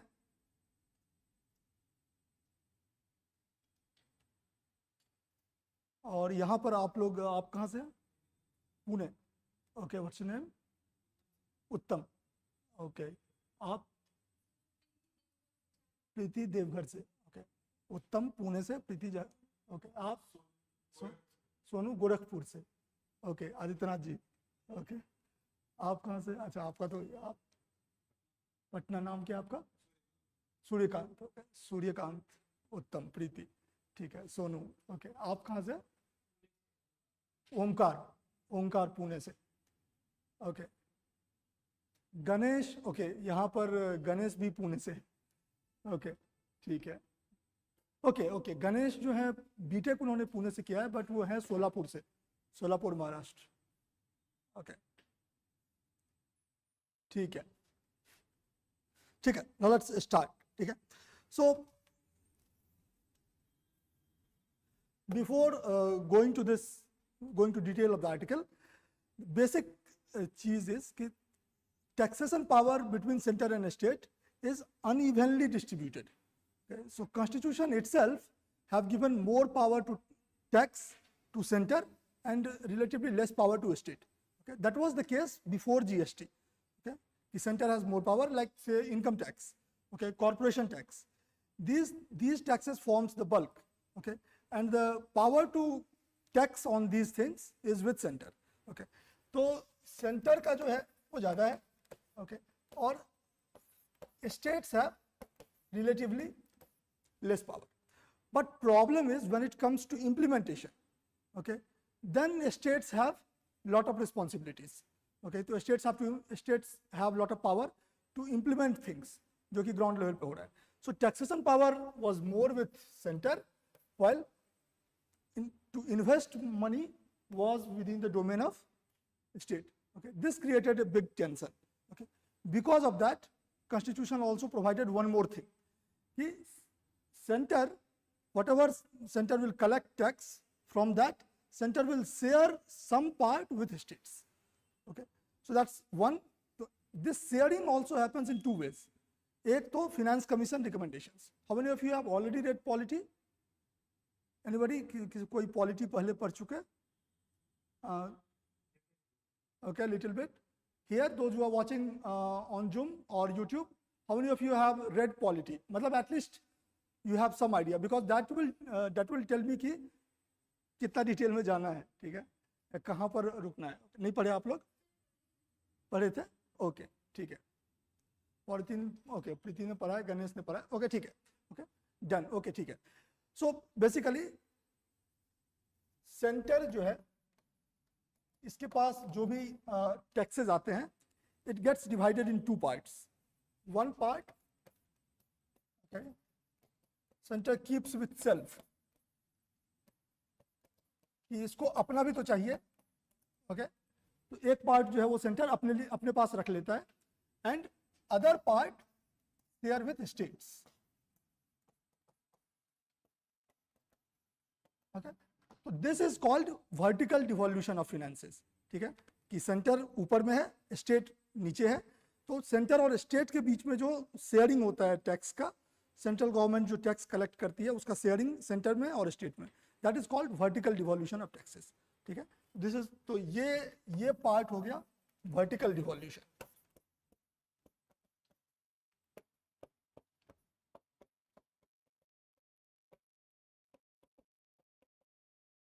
And then within states, how center divides, कि बिहार को कितना मिले, अरुणाचल प्रदेश को कितना मिले. This division is division with in state. कि लेट्स से 100 रुपया है, 100 रुपया में से लेट्स से कि 41 रुपीज स्टेट्स के लिए रख लिया. अब इस 41 रुपीज में से how to distribute within states. Okay, so that is another challenge. Okay, so that is called horizontal devolution within states.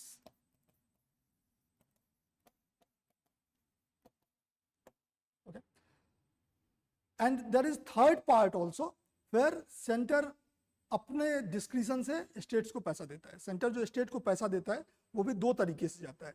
एक तो ये कि फिनेंस कमीशन एक कॉन्स्टिट्यूशनल बॉडी है. Finance commission what ever it says कि इतना percent दे दो, वो एक फार्मूला बनाता है. उस फार्मूला के आधार पर सेंटर जो है स्टेट को दे दिया. तो there is very less chance of partisanship. ठीक है, क्योंकि वहां पर finance commission is independent body, वो जो बोला सेंटर दे दिया. एक पार्ट, और सेंटर स्टेट को दूसरा पार्ट जो देता है that is more discretionary. Means that depends on lot of factors. People says that politics plays a lot of role there. ठीक है, तो नाउ वी विल सी कि गेम आगे कैसे बढ़ता है, बट इशू यही पर था. ठीक है, अब बात क्या चल रहा है कि जो लोग बोल रहे हैं कि वी नीड स्पेशल कैटेगरी, तो वो लोग डिमांड कर रहे हैं कि जो डिस्क्रिशनरी डिस्ट्रीब्यूशन जो है पैसा का, उसमें से सम स्टेट्स गेट्स मोर, उनको मिलना चाहिए, ऐसा है. ठीक है, लेट्स स्टार्ट. ओके, और स्पेशल कैटेगरी स्टेट्स जो है वो 1960s में स्टार्ट हुआ था. So particularly special category states was started for those states which could not compete with other states, particularly because of either because of geography, ठीक है, कि like say hilly terrain है. So now you cannot expect Arunachal Pradesh to have same advantages as say other state called say Tamil Nadu, okay, because Arunachal Pradesh have lots of hilly area, okay, so lots of projects cannot be undertaken, and then population density is also less, okay. So that was one factor, geography, and second factor was social and economic areas. For example, if some state has lots of tribal population, so in general it is assumed that tribal populations are little bit far away from other population in terms of development, in terms of capability, okay. So those states who have more tribal population, they need some more extra support, okay, so that they can compete with other states as well.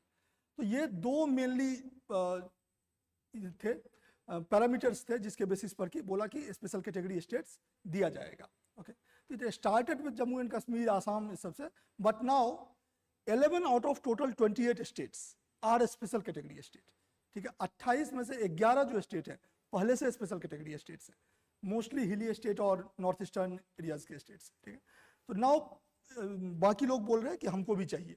So this whole article is on that, okay, and okay, so let's see.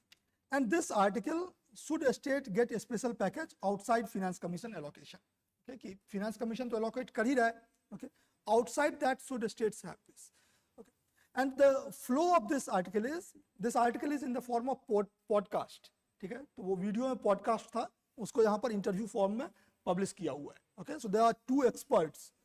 So Arun Kumar, क्या दिख रहा है?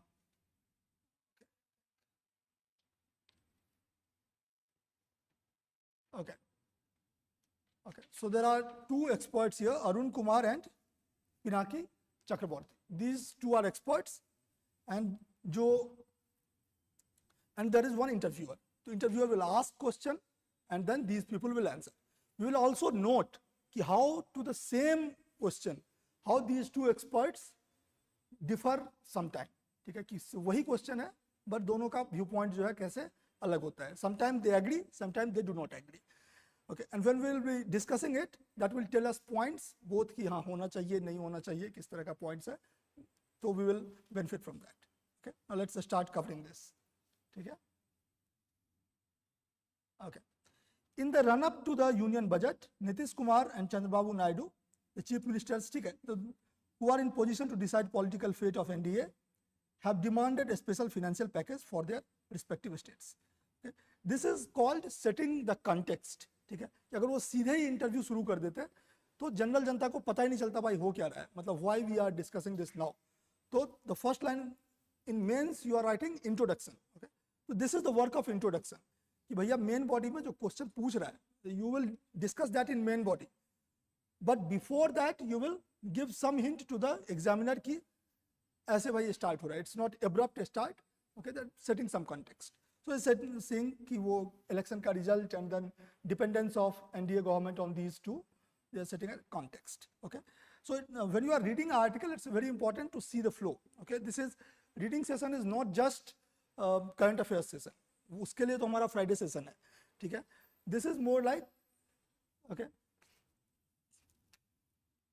Okay, so this is current affairs session, yes, but then this also tells you कि how to build the flow, कि आप ऐसे कैसे लिखेंगे, आंसर कैसे लिखेंगे, all those kind of things.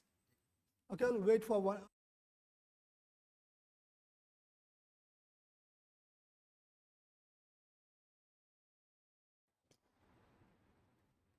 Okay, thank you.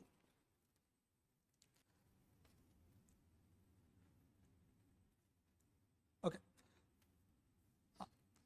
These packages could potentially increase the fiscal burden on the center and also on other states.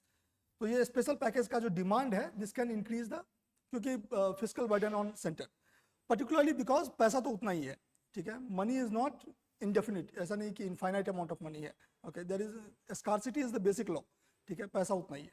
Now within that if more states will get a special category state, means more states need to be given extra money. So because of that extra money, that means center will have less money for itself. क्योंकि tax तो उतना ही collect हो रहा है, उसी में से centre और स्टेट में डिवाइड हो रहा है, ठीक है. तो if more money will be given to these states, that means centre will itself have lesser money. Okay, and we know that already centre जो है वो फिस्कल डेफिसिट में है या सरप्लस में है? डेफिसिट में है. एनी आइडिया रफली what is the percentage fiscal deficit as percentage of GDP? ना. ओके, ठीक है. तो इट्स मोर देन 5%, ठीक है. तो foreign will say it's more than 5% of GDP and it's a big thing, ठीक है. 5% ऑफ ये जो है it's a big thing, because the goal जो है हमारा, जो FRBM एक्ट है, वो कहता है कि इट शुड बी 3%, ठीक है. तो 3% पर आना है, धीरे धीरे हमको और नीचे जाना है, सरप्लस में जाना है, ठीक है. तो इट्स अ 5%, मोर देन 5% अभी है, तो इट इज बिग थिंग. तो सेंटर इज ऑलरेडी फिस्कली डिस्ट्रेस्ड, तो can centre give that? Okay. Should states get a special package outside finance commission allocation? And the second thing is, okay, let's assume कि दे दिया, ठीक है, centre कहीं से भी पैसा इंतजाम करके दे दिया. Will that help states? Okay, क्योंकि अगेन बार बार बोला जाता है कि आप बस पैसा दे दोगे, इससे जरूरी नहीं है कि उसका समाधान हो जाएगा. May be problem lies somewhere else. Okay, तो that also some experts will say. Let's start. Question number 1. What is the basis?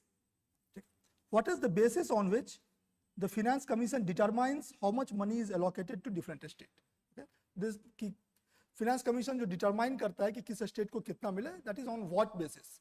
Okay, this is the question being asked. Okay, do you think there is a case for states such as Bihar and Andhra Pradesh to receive fund beyond what is being allocated to them through Finance Commission? Beyond them मतलब discretionary transfer, ठीक है, कि अपनी मर्जी से जो transfer करता है. तो should states get more? Arun Kumar का response, and note response very carefully, क्योंकि दोनों के रिस्पॉन्स से आपको एक दो पॉइंट मिलेंगे, ठीक है.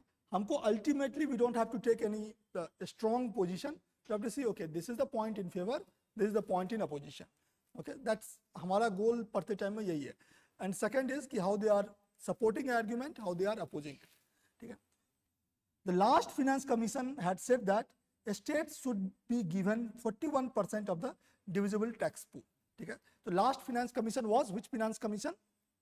14, 15, 16 कौन सा था? 15th finance commission, right. So 16th finance commission जो है इट्स अभी बना हुआ है. चेयरमैन कौन है 16th फिनेंस कमीशन के? नहीं, वो कल के पहले वाले थे, वो उसे भी पहले थे. अभी 16th के very famous economist, okay, Arvind Panagariya, ठीक है. तो Arvind Panagariya is present 16th finance commission के चेयरपर्सन है, ठीक है. उसका भी रिपोर्ट नहीं आया, it has just been set up. Okay, तो the last finance commission had said, last finance commission means 15th finance commission. Okay, तो 15th finance commission had said state should be given 41% of the divisible tax pool. तो divisible tax pool means the tax collected by the centre, okay, which will be distributed. तो उस centre collection में से जो divisible tax pool है, let's say centre collects 100 rupees, तो out of 100 rupees collected by centre, 41 rupees should be divided between the states, ठीक है. तो बाकी 59 rupees centre will keep for itself, 41 rupees it will divide. Okay, within that 41 rupees, within that 41%, what does each state get? उस 41 में से ये कैसे decide होता है? तो that is decided, there is a formula which is based on income, population, area. Now this is very very important point, ठीक है.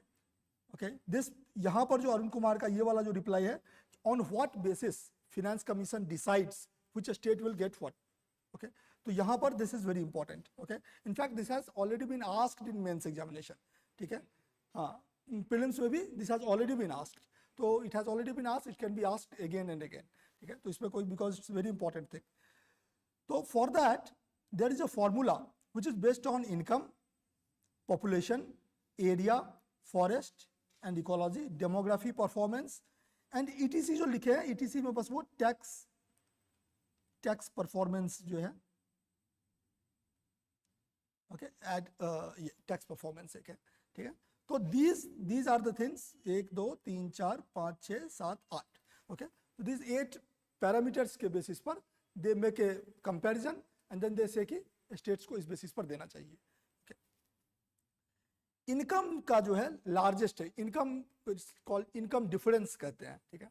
Income difference has largest share. Income difference means कि that state whose income is least will get maximum, ठीक है, इन terms of percent. मतलब एक हो गया, मतलब बाकी भी पैरामीटर है, but income will have maximum. Okay, so I think more than 41% exactly जो है, we tell you more than, हाँ, income distance has about 45% share in this. Okay, कि out of the total parameter 45% share जो है वो income distance का है. कि अगर the state which is most laggard in case of income will get more money in comparison to others, just to help them get it. Okay, यहाँ से there is a debate कि जो Lagarde है आप उसको दे रहे हो, आई एम डूइंग गुड, तो आप मुझे हेल्प नहीं कर रहे हो. Okay, so there is always a debate going on. Okay, but income distance have 45% weight, and then there is population. Okay, so population have 10% weight. The state which have large population will get more money. Okay, population based on which census? 2011 census. Okay, so before 15th Finance Commission, population criteria was on the basis of 1971 census. Okay, but then for 15th Finance Commission they changed it to 2011 census, and there also there was lots of debate. ठीक है, बहुत हल्ला हंगामा मारपीट हुआ, because again same thing कि states which are in southern part, they were saying that okay, we did good in controlling population, and because of that now you are penalizing us. Okay, कि now you are giving us less money because you are saying कि आपका population कम है, तो फिर तो हम भी नहीं करेंगे population control, हमारा भी ज़्यादा आएगा. Okay, so that there was this debate, but then there is a valid point also कि we all are people of India, so if there are more people somewhere else, so they need to be given more. Okay, so both parties have valid points. जहाँ ज़्यादा जनता है उसको ज़्यादा पैसा चाहिए, but then जो population control कर दिया, you cannot penalize that state for doing good, because if you penalize somebody for doing good, then they will not do good. Okay, आगे से वो नहीं करेगा. Okay, so this, तो in order to balance this, ये population वाला, there is something called demographic performance. You can see second last वाला जो element है. Okay, demographic performance. There Finance Commission says that okay, if you have high population, we will give you more, but then if you are doing good on demographic performance, then you will also get more. Demographic performance means like say population growth rate, ठीक है, fertility rate. Okay, if fertility rate of a state is low, then that state will also get more money. Okay, so if Tamil Nadu has been able to control population, if fertility rate of southern states are less, then they will get more money because of this.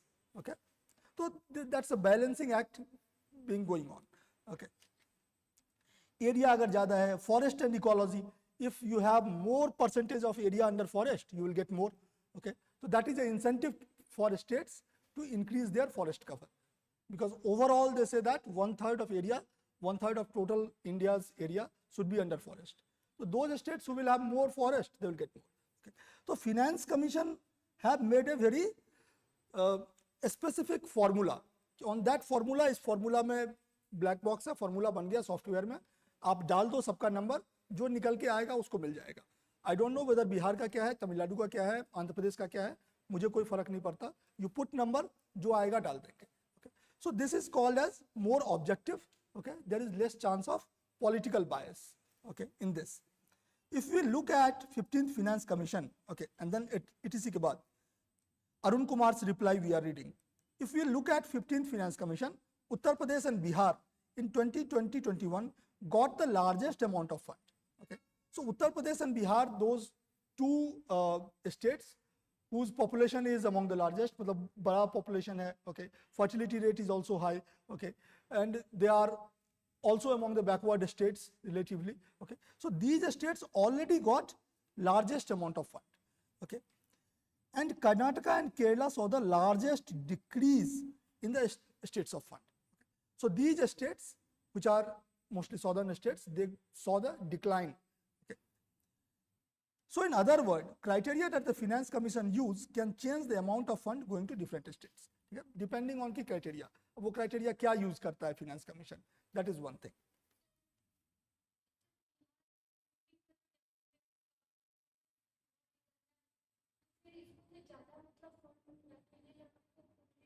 हाँ, तो that is because of कि अभी जो हम जितने 7-8 parameter देखे हैं सबका परसेंटेज वेट अलग अलग है.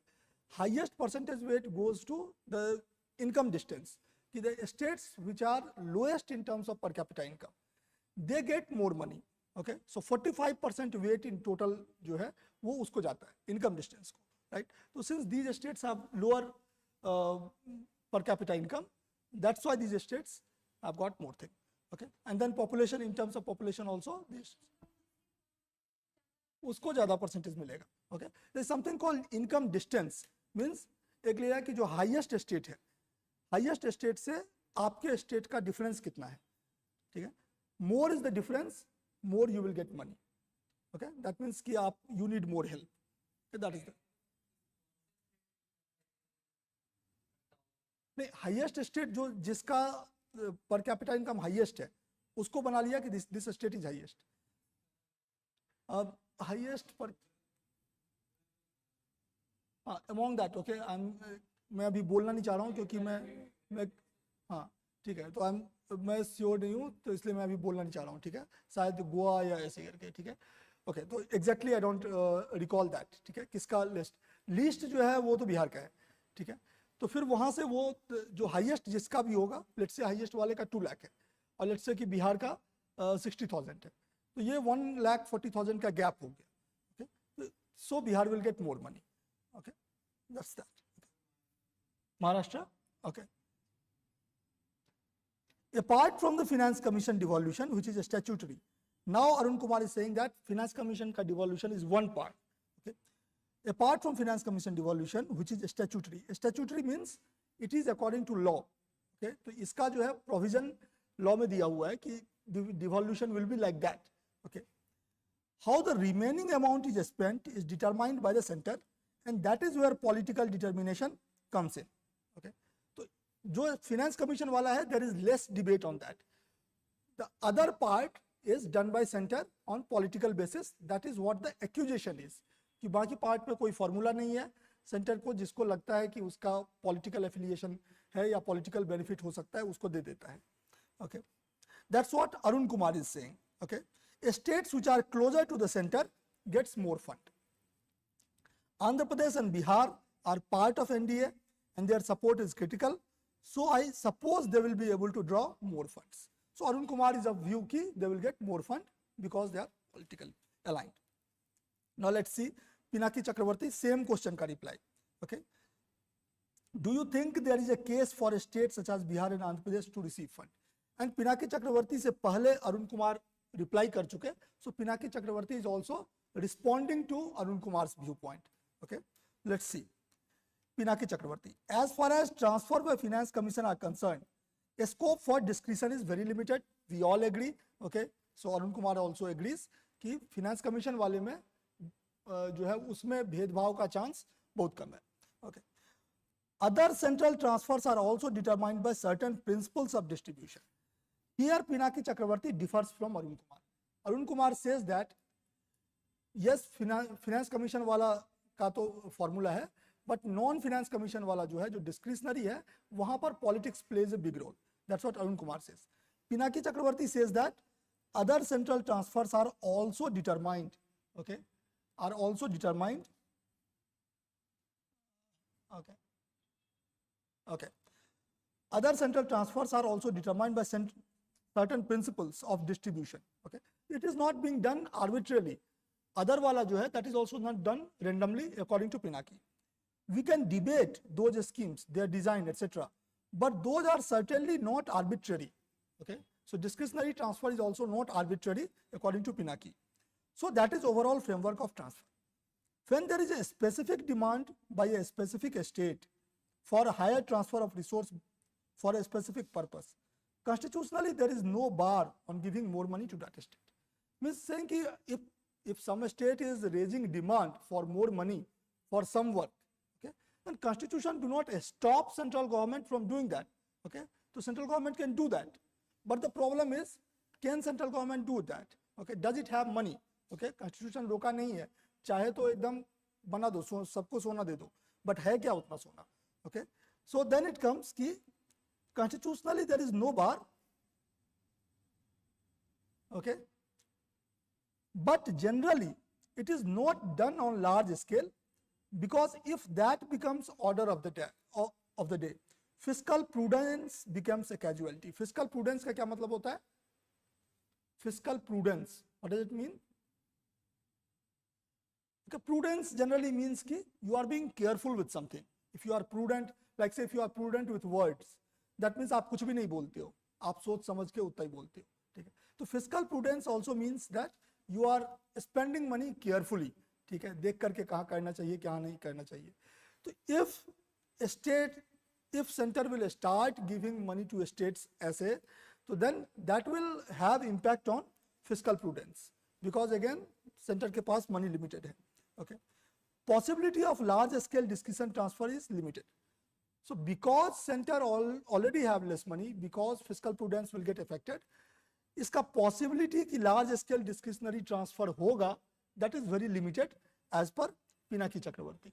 Okay, Arun Kumar had said that since Bihar and Andhra Pradesh is important for central government to remain in power, there is a chance that they will get more money. Okay, Pinaki is saying that मतलब constitutionally center can give, but center के पास पैसा ही नहीं है, ठीक है, तो chance limited है, कम है. Okay, on the same question how the two people have differed. Similarly to the same question, answer of different aspirants also will differ. Okay, there is no problem in that. When you are writing answer in mains, there is no problem if your view is different from my view, as long as you are also giving logic, I am also giving logic. Okay, तो मैं बस ऐसे रो धो के नहीं बोल रहा हूँ नहीं करना ही है करना ही है करना ही है यही होगा ऐसे नहीं. Okay, if you have a view right it, why right it, हो गया, झगड़ा खत्म, ठीक है, देन जिसको डिसाइड करना है करेगा, ठीक है. नाउ अगेन पिनाकी's रिप्लाई आगे चल रहा है, अभी पिनाकी रुके नहीं है अभी, ठीक है, आ गया. Then Pinaki says that Andhra Pradesh had a major fiscal shock after bifurcation that was partly offset when Finance Commission provided revenue deficit grant. Okay, so Andhra Pradesh, when Andhra Pradesh was divided, new capital was created, lots of money was required. Okay, so Andhra Pradesh really was in distress at that time, but 15th Finance Commission provided some extra relief to Andhra Pradesh.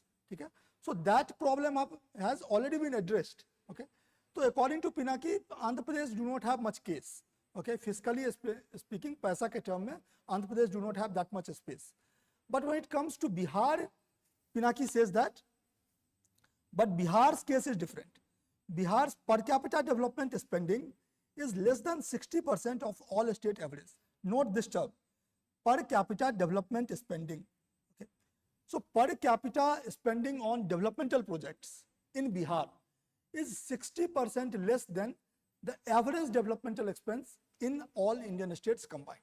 ठीक है, अगर all Indian states combined is spending Rs 100 rupees per capita on developmental projects, okay, so Bihar is spending less than 60% of that. Okay, that means a state which is already backward will continue to remain backward for times to come, क्योंकि वो तो अभी भी developmental expenditure में it is not able to run with others. Okay, so that will again lead to creation of divide between Bihar and other states. Okay, so according to Pinaki, so Bihar has a serious fiscal capacity problem that has not been fully offset by Finance Commission transfer. Okay, so Bihar का problem he recognizes कि Bihar का problem है. Okay, then it can be considered. Okay, for Bihar. Okay, but again he said already कि उतना space center के पास है नहीं, according to Pinaki. So that was answer to the first question. Okay, कि do you think it will happen? So Arun Kumar says that yes, it will, because political considerations will come into play. Pinaki says that there is less chance, ऐसे कर सकते हैं, constitution allow करता है, but there is less chance because पैसे ही नहीं है, ठीक है. And then between two, Bihar has a stronger case. Okay. Now let's come to second. Second question क्या बोल रहा है? Okay. What is the relationship between additional central aid and the economic performance of a state? Now they are coming to a real question. कि ठीक है, first was कि whether center will give more money to these states. If let's assume कि center will give more money to these states, then will that help these states? ठीक है, तो अगर कोई स्टूडेंट का नंबर नहीं आ रहा है, अगर मैं उसको बोलता हूँ कि तुम फिर से क्लास में आके बैठो, एक्स्ट्रा क्लासेस करो, will that extra class help that student? That depends on कि student का problem क्या है, ठीक है. Let's say student's problem is language, ठीक है. Let's say कि उसको तमिल आता है और मैं क्लास हिंदी में ले रहा हूँ, ठीक है. अब अगर मैं उसको कितना भी इस क्लास में फिर से बैठा दूंगा, उसका परफॉर्मेंस इंप्रूव नहीं करेगा, because challenge is not duration of class, challenge is language. Okay, तो अगर लैंग्वेज चैलेंज है तो वो प्रॉब्लम का सॉल्यूशन ही नहीं आएगा. Suppose problem is students focus, okay, student is distracted, student is not committed. तो अगर मैं उसको एडिशनली फिर से पकड़ के बैठा भी दूंगा तो वो यूट्यूब वीडियोस देखेगा, ठीक है, कान में ऐसे लिड लगा लेगा, मेरी तरफ ऐसे देख के स्माइल करता रहेगा, ठीक है. तो मुझे लगेगा कि हाँ ये सब सुन रहा है, ठीक है, बट एक्चुअली में वो कुछ और ही सुन रहा है, ठीक है. तो whether that will help, you think that giving extra money will help, but will that help? Okay, where is the real problem? Is lack of fund the problem? If lack of fund is the problem, then yes, extra paisa de do, that will help. But if there is a problem in utilization of fund, ठीक है, अगर fund का utilization नहीं हो रहा है, if there is a problem of governance, if there is a problem of corruption, okay, so then extra fund will not help. Then extra fund will go to pocket of more corrupt people, ठीक है, and common people will again remain as it is. Okay, the state will not develop. Yes, the contractors will develop. Okay, बाकी लोग develop कर जाएंगे, ठीक है, but state develop नहीं करेगा. Okay, so now let's see. Okay, question is, what is the relationship between additional central aid and economic performance of a state? Does the allocation of more fund to certain state boost its long-term economic performance? Let's see Arun Kumar क्या बोलते हैं, and then we will see कि पिनाकी चक्रवर्ती क्या बोलता है. Okay, so yeah, let's see Arun Kumar. There are several factors. Okay, वो start में बोलते हैं भैया जवाब इतना आसान नहीं है, it's complicated. Okay, there are several factors. The public and private sector together determine the development of a state. That's one thing. Okay, कि just giving money to Bihar government, will that help? Because development of Bihar will happen only when the public sector of Bihar and the private sector of Bihar both will come together. Okay, you are giving money to public sector of Bihar, that is only part. Okay, private sector need to be incentivized. Okay, unless private sector will come, and unless private sector will take initiatives, okay, unless there will be capacity building in private sector, ठीक है, जब तक वहाँ पर skill नहीं बढ़ेगा, वहाँ पर मैनेजरियल एबिलिटीज नहीं बढ़ेगा, तो फिर वो हो नहीं पाएगा. Okay, but with all other things remaining the same, this is कि okay, let's assume कि सब कुछ एक ही जैसा रहता है, ठीक है, let's say प्राइवेट सेक्टर पहले जैसा ही है, ठीक है, अच्छा बुरा जैसा है वैसा ही है.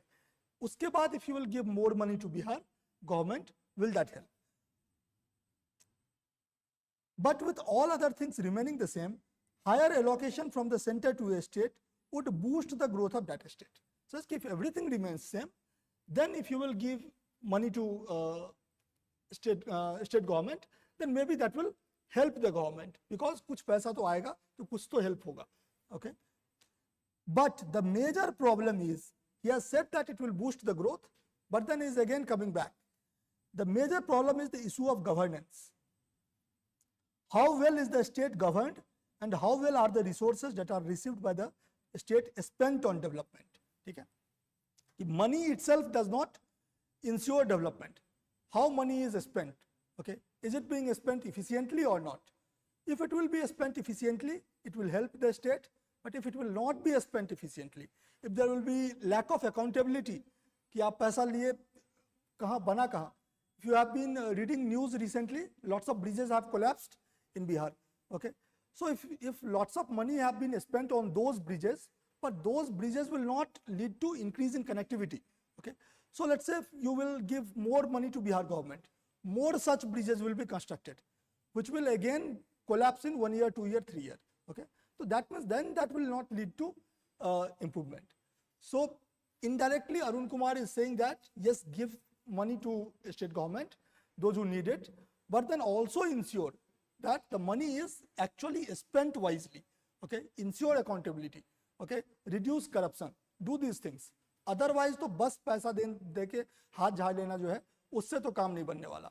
Like Ganesh, yes, like AIMS in Darbhanga, right? Okay, I am from Darbhanga in fact. Okay, so yes, okay, we have been hearing about AIMS since long. Okay, position पहले यहाँ बनेगा, फिर वहाँ बनेगा, बन ही रहा है. ओके, तो okay, so okay, poorer states tend to have a greater amount of leakage of fund. Okay, now he's trying to again boost his argument. See how Arun Kumar is building his argument. Okay, initially he said yes it will help. अगर शुरू में ही बोल देते नहीं help नहीं करेगा तो बहुत सारे लोग गुस्सा हो जाते. ठीक है, तो मे बी उनके आर्ग्यूमेंट्स को आगे पढ़ते ही नहीं. He is biased guy. Okay, तो he first said that yes it will help, and now he is saying लेकिन. ठीक है, तो then he said, so this is the diplomatic way to say bad things. ठीक है, कि you are giving a pill, okay, which is not sweet, but आप चाहते हो कि सामने वाला खाए, तो पहले आप अच्छी बात बताओ. ठीक है, एंड देन बताओ कि ठीक है इसका रिएक्शन भी हो सकता है. ठीक है, तो यहाँ पर है कि poorer state tend to have a greater amount of leakage of fund, but more importantly the credit deposit ratio of Bihar is more lower than the all India average. Okay, there is more leakage of fund. Now here we have a typical term, that is credit deposit ratio. Okay, credit deposit ratio of Bihar is more lower than all India average. Credit deposit ratio means that out of total money which is deposited in banks in Bihar, ठीक है, let's से कि केवल बिहार में जितने bank हैं उसमें जितना पैसा डिपॉजिट हो रहा है उसका कितना परसेंट पैसा लोन दिया जा रहा है. Right, if 100 rupees is deposited in banks of Bihar, out of 100 rupees how much rupee is given as loan, क्योंकि बैंक का तो यही काम है. ठीक है, लेगा पैसा डिपॉजिट होगा लोगों को लोन देगा. तो 100 रुपीज बिहार के बैंक्स में डिपॉजिट हो रहा है, out of that how much is being given as loan. If more money is given as loan that is good thing. Okay, that means bank thinks ki these people will give me more return. Okay, so and if banks will give more money as loan to businesses, businesses will also grow. Okay, so this credit deposit ratio shows banks confidence in entrepreneurs of or industries of the state. Okay, so for Bihar this credit to deposit ratio is almost about 55%. Okay, out of 100 rupees which is deposited in banks in Bihar, not all over India, in Bihar, only 55 rupees is being spent, is being given as loan in Bihar. 45 rupees जो है that is given as loan in other parts of India. ठीक है, तो बिहार का 100 रुपया जो है उसमें से भी only 45 रुपीज जो है वो लोन में, सॉरी मतलब only 55 रुपीज बिहार में लोन में दिया जा रहा है, 45 अलग जगह चला जा रहा है. कैसे बस, मतलब बैंकिंग सिस्टम तो ओपन है ना. लेट्स से यू आर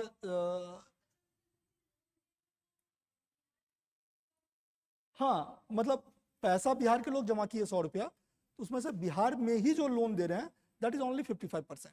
ठीक है, रेस्ट जो है बिकॉज दे थिंक कि यहाँ पैसा देके फायदा नहीं है. ओके, दे थिंक कि पैसा रिटर्न नहीं आएगा.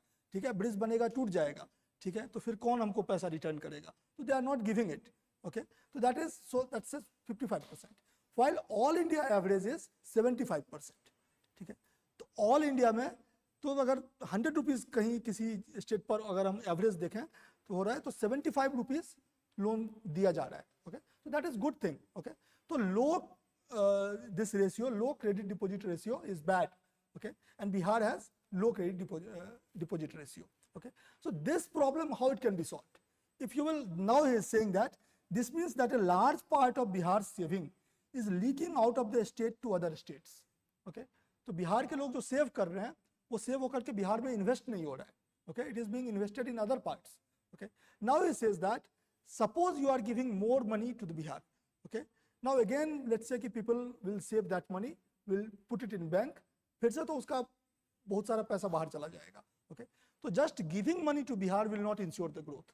Okay, you have to work on more fundamental things. ठीक है, you have to increase confidence of the banking system in Bihar. और वो confidence कब बढ़ेगा?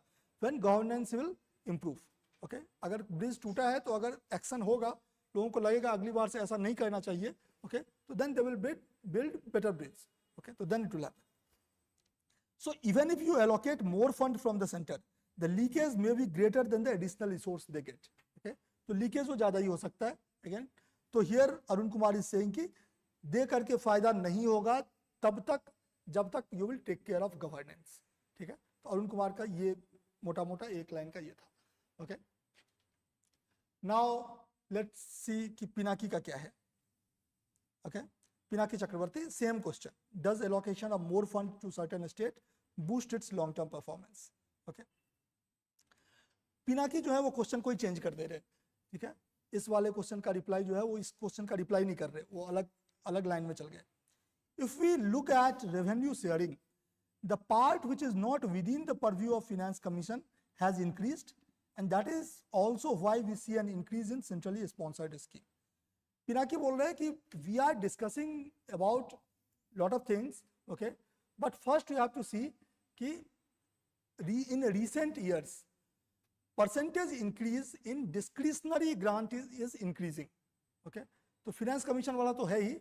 Okay, discretionary grant पे percentage increase is increasing. Okay, तो percentage वो बढ़ रहा है. Okay, and that is why we see an increase in centrally sponsored scheme. There are lots of centrally sponsored schemes being created. Okay, so there is a large political economy question which need to be discussed. Okay, ये छोटी छोटी बातों पे मत पढ़ो. It's saying there is a larger question.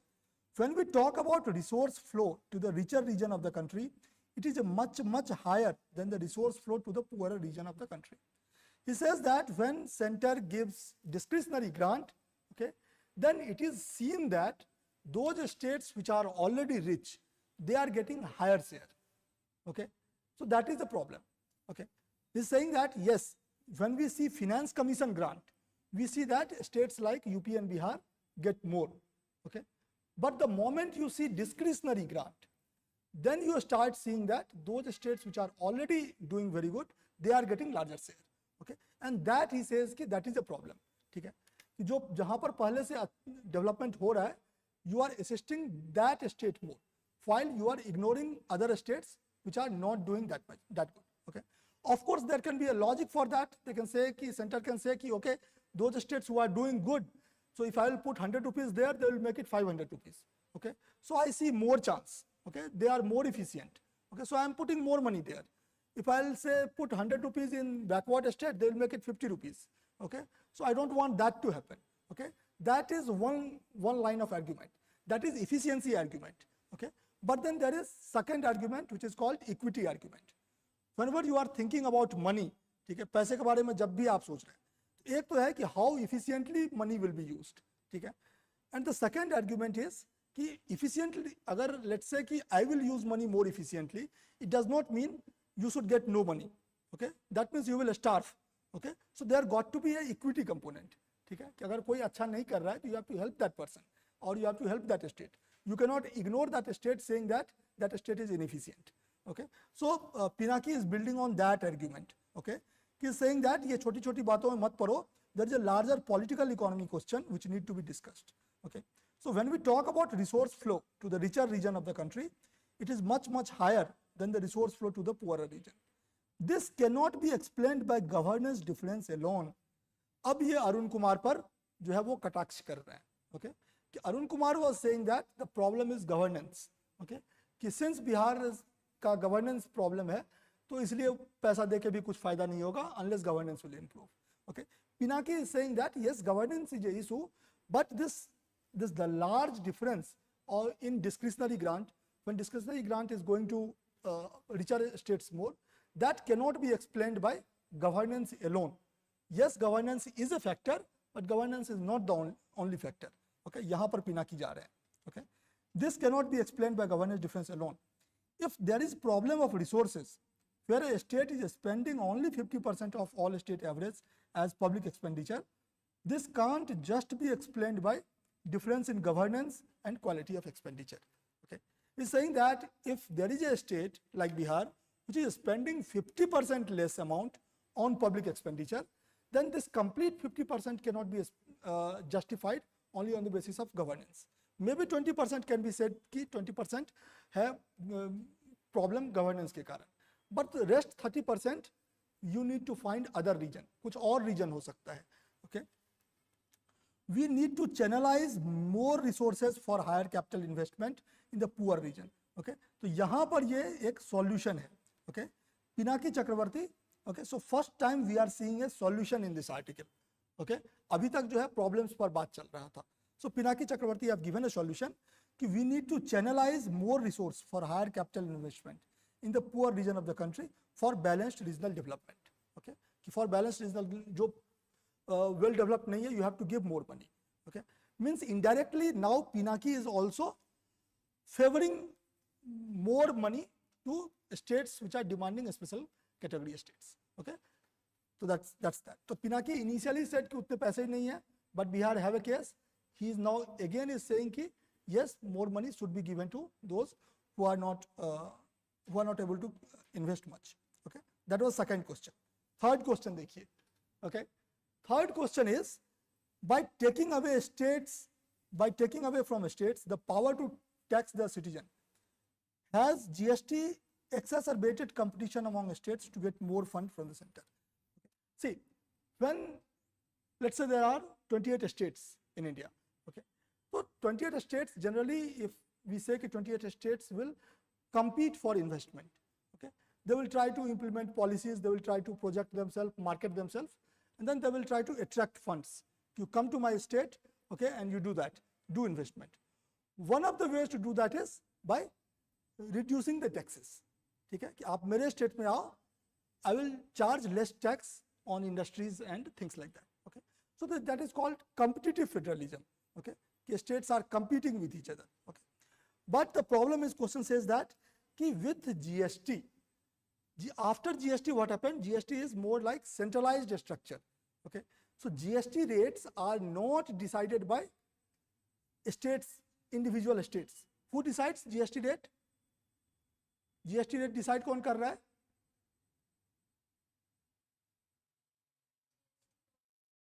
Yes. Okay. Yes. Okay. So okay. Yes, Ganesh. Okay. So GST Council is making recommendation. It is not taking final call, but GST Council is making the recommendation. Okay. So in GST Council, they send all states combined, and then there is center. Okay. All states combined have 2/3 of vote. Okay. And center alone have 1/3 vote. Okay. So center have 1/3 vote, all state combined 2/3 vote. And for making a decision in GST Council, how much vote is required? How much vote percentage is required for making any decision? Let's say कि tax rate पर, GST rate पर decision होना है. Okay, so how much % of vote should be in favor of that decision for decision to be passed? Roughly ऐसे तुक्का मारिए. Okay, okay. So Ganesh is saying 2/3, no, 3/4. Okay, so 3/4 vote should go to the favor. Only then any decision can be taken. Okay, so 3/4 should be taken. तभी होगा. Okay, so that means 75%. Okay, while 1/3 of vote किसके पास है? Center के पास है. Okay, so center has 33% about vote share. So center has 33% vote share, and for any decision to pass, 75% होना चाहिए. Okay, that means even if all the states will come together, all the states combined is only 66%. ठीक है, 2/3 है. So even if all the states will say कि this type of tax structure should pass होगा क्या? पास नहीं होगा. Okay, because पास होने के लिए 75% चाहिए. Okay, all states combined is only 66%. Okay, so this says कि GST Council has this problem. Okay, कि without center's approval, even if all the states will come together, they cannot pass any recommendation. Okay, so that means states do not have power to set taxes. Okay, in pre-GST era, GST जब implement हुआ उससे पहले, states have lots of power. States had lots of power to decide tax rates. अब नहीं है. ठीक है. Now उसका क्या will how that affects the competition between states. Okay, because now states cannot, state ये नहीं बोल सकता कि come to my state, I will reduce taxes. So now a state cannot create competition. Okay, so is it bad and how it will impact? Okay, इस पर अब ये question है. ठीक है.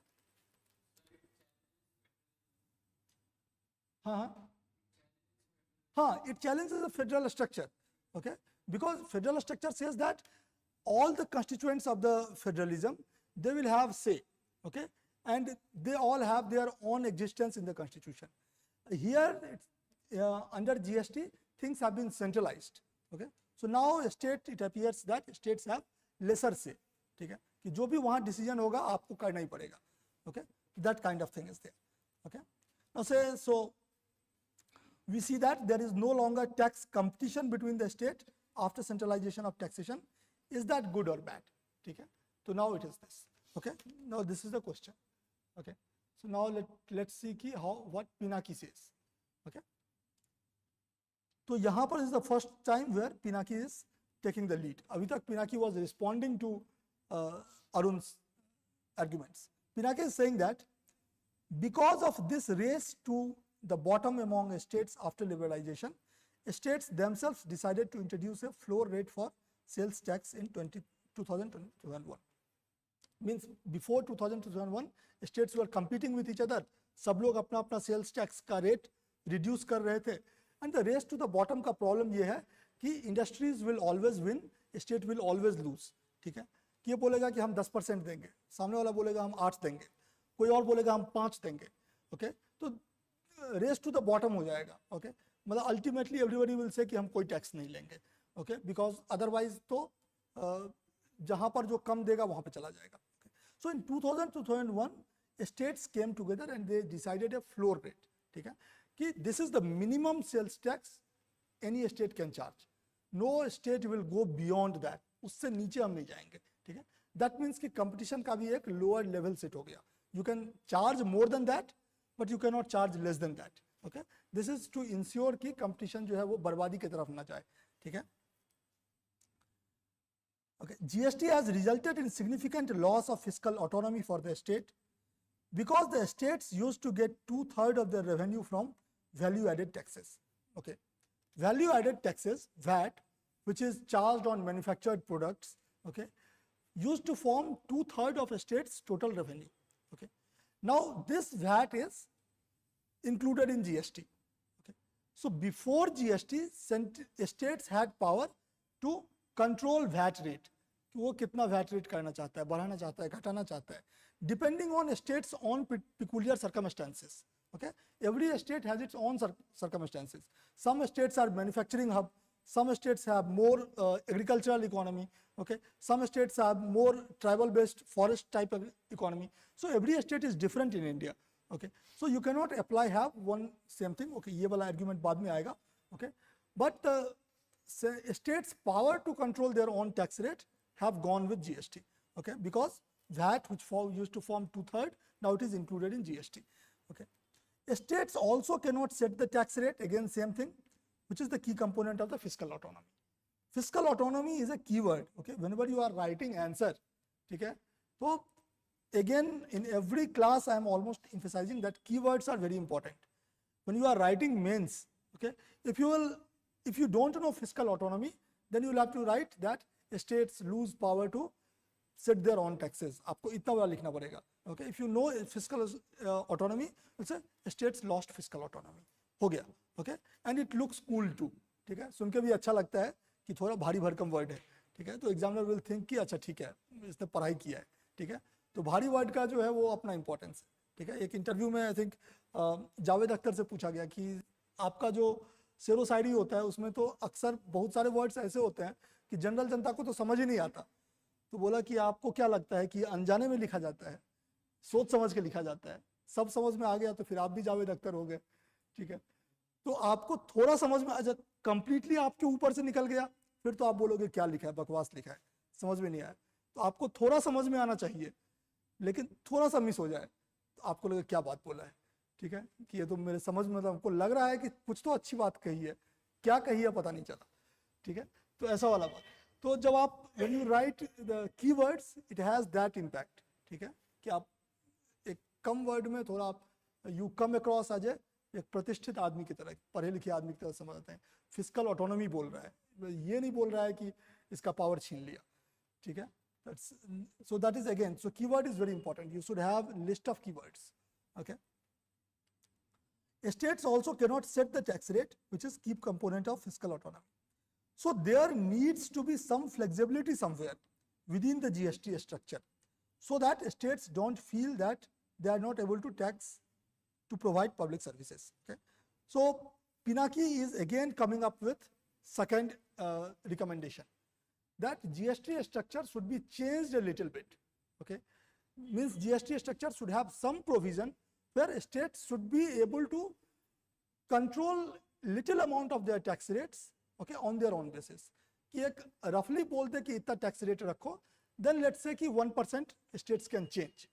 कि let's say कि किसी product पर 5% GST लगाना है, तो states should have the power to say कि okay 5% को 6% बना दें या 5% को 4% बना दें. The states should have some flexibility. Right now states do not have that flexibility. Okay, तो ये whole idea है. Okay, we should discuss what kind of GST flexibility can bring an element of fiscal autonomy without compromising on the fiscal harmonization across states.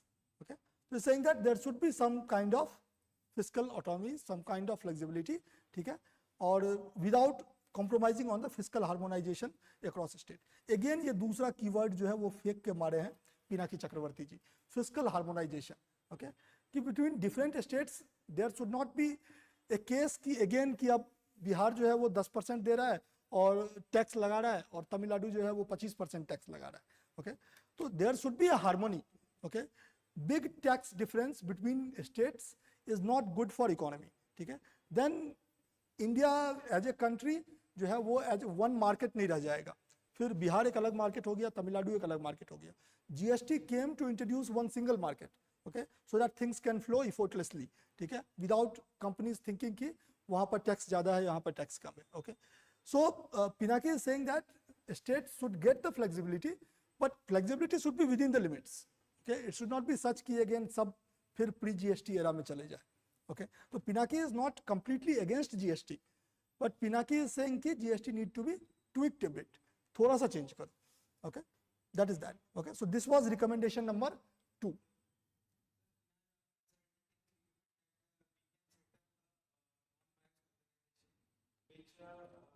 Examines and watches that how much value of money the states are using in the resources and building of infrastructure, and on the basis of the performance they can for the future reduce or increase the percentage of the. हाँ, certainly. मतलब in yes, you can certainly say that there should be an unbiased body who will look at that. Okay, but then हाँ, मतलब for recommendation when UPSC is asking you for suggestions, you can certainly give the suggestion. Okay, but then again those जो opposition वाला इसका जो point आता है कि one part of transfer is already being decided by a expert body, Finance Commission. Okay, about which we can assume that that body is independent. Okay, another part is political, but that has a reason कि एक political parties जो political angle से भी करेंगे. ठीक है, now you are the centre बोलेगा कि फिर मेरा क्या काम है. ठीक है, मैं इतना इलेक्शन लड़के क्यों आया हूँ. If you are not giving me even that power to decide which state I should give how much money, तो फिर मैं क्यों ही इलेक्शन लड़ रहा हूँ, फिर आप ही बना लो. ठीक है, तो then that is the power कि आप if every work will be done by expert bodies, then those expert bodies will run the government. Okay, and government जो है वो बैठा रहेगा. ठीक है, तो गवर्नमेंट जो है वो कभी इसको एक्सेप्ट नहीं करेगा. पहले से वो फिनेंस कमीशन को बहुत पावर दे रखा है, बोलेगा कि बाकी का power I will not let go. ठीक है, तो that is one challenge in that, but of course you can write it. ठीक है, कि सजेशन में it's a good suggestion, you can write a suggestion, no problem in that. So now let's listen to the reply of Arun Kumar. Arun Kumar का reply इस पर है कि क्या जीएसटी के आने से गड़बड़ हुआ है क्या. इस क्वेश्चन पर अरुण कुमार का रिप्लाई है. ठीक है, पिनाकी का रिप्लाई है कि पूरी तरह से गड़बड़ नहीं हुआ है, बट अगर कुछ चेंजेस हो जाएं तो. अरुण कुमार इज सेइंग, अरुण कुमार जो है वो ही come across as more bitter critic of GST. GST has damaged federalism because states are very diverse. Okay, so he's saying that again same thing, that states are very diverse. Okay, some states are hilly, some states are manufacturing based, some states have agricultural based. Okay, so all kind of states, and you are imposing same kind of GST structure on all these states. Okay, so that is fundamentally not workable. That is the idea of Arun Kumar, because taxation is not just about collecting money. Collecting money एक part तो है ही. Taxation is also about incentivizing things. ठीक है, if you are taxing something more, that means you are providing less incentive to that activity. If you are taxing something less, then you are giving more incentive to that. Okay, So every state should get freedom to decide what kind of activities they want to promote या they want to dissuade. ठीक है, तो Arun Kumar says that GST has damaged federalism. तो अरुण कुमार का जो point है और पिनाकी का मतलब answer to this question is very very important if there is a question on GST reform. Okay, कि how GST has impacted finances of state governments. Okay, तो इसका आंसर जो है वो यहाँ से आपको निकल के आएगा. ठीक है, that becomes again important question. GST has damaged federalism because states are very diverse. The problem of Assam are not the same as those of Gujarat. Same thing. Okay, so both are same, different. The states have different sources of revenue, expenditure requirement. What we require in India, a very diverse country, is greater decentralization, and it is the only answer to the problem we face. So Arun Kumar is in the favor of less centralization, more decentralization. And why he is saying that? He is saying that India is diverse. Okay, so again you see the argument he builds. Okay, कि diverse है. Okay, Assam और गुजरात का एक example फेंक दिया and then now he is saying कि decentralise करो भाई. ठीक है, सेंट्रलाइज स्ट्रक्चर नहीं चलेगा. Now you can either ultimately support Arun Kumar's view और you can ultimately support Pinaki's view. No problem in that. You can take any position ultimately, but you should write both positions and then take one. ठीक है, and then you should give logic. ठीक है, तो that is whole idea. So Arun Kumar says कि what we require in India, a very diverse country, is greater decentralization, and it is the only answer to the problem we face across the country. Okay,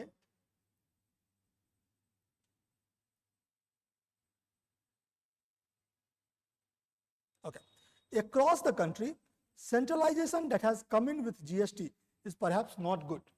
Okay, what has happened with GST is that it has benefited the organized sector at the expense of unorganized sector. Okay, now Arun Kumar's one view was कि India is diverse. Okay, so decentralization is required. Now he is changing his target. Now he is saying that GST experience shows that organized sector, GST has benefited organized sector. Okay, because सारा चीज digitise हो गया. Organise sector they can move from one state to another. Okay, जहाँ भी होगा. Okay, so these things, यहाँ पर tax credit का प्रोविजन है. So organise sector is getting benefit of GST. Okay, but unorganise sector have suffered. Okay, and this has been documented that because of demonetization and GST both happening at same time, unorganized sector have suffered more. Okay, so he is saying कि and we know that India में जो है unorganized sector जो है that is contributing more to the economy. Okay, India's economy is largely informal, unorganized. Okay, so unorganized sector have not benefited. That is the point of Arun Kumar. Okay, so even though unorganized sector has been kept out of GST, organized sector is one that has been rising. That is why you see that GST collection has been rising post pandemic. It's saying that organized sector को फायदा हो रहा है, तो post pandemic जो है वो organized sector grow कर रहा है, तो GST collection भी increase कर रहा है. Okay, so see how he has used positive point about GST to attack the GST. He's saying that GST collection rates have increasing. Yes, that is true, but he's saying that that is because कि organized sector जो है post COVID, unorganized sector have collapsed post COVID. Organized sector grow कर रहा है, तो GST भी grow कर रहा है.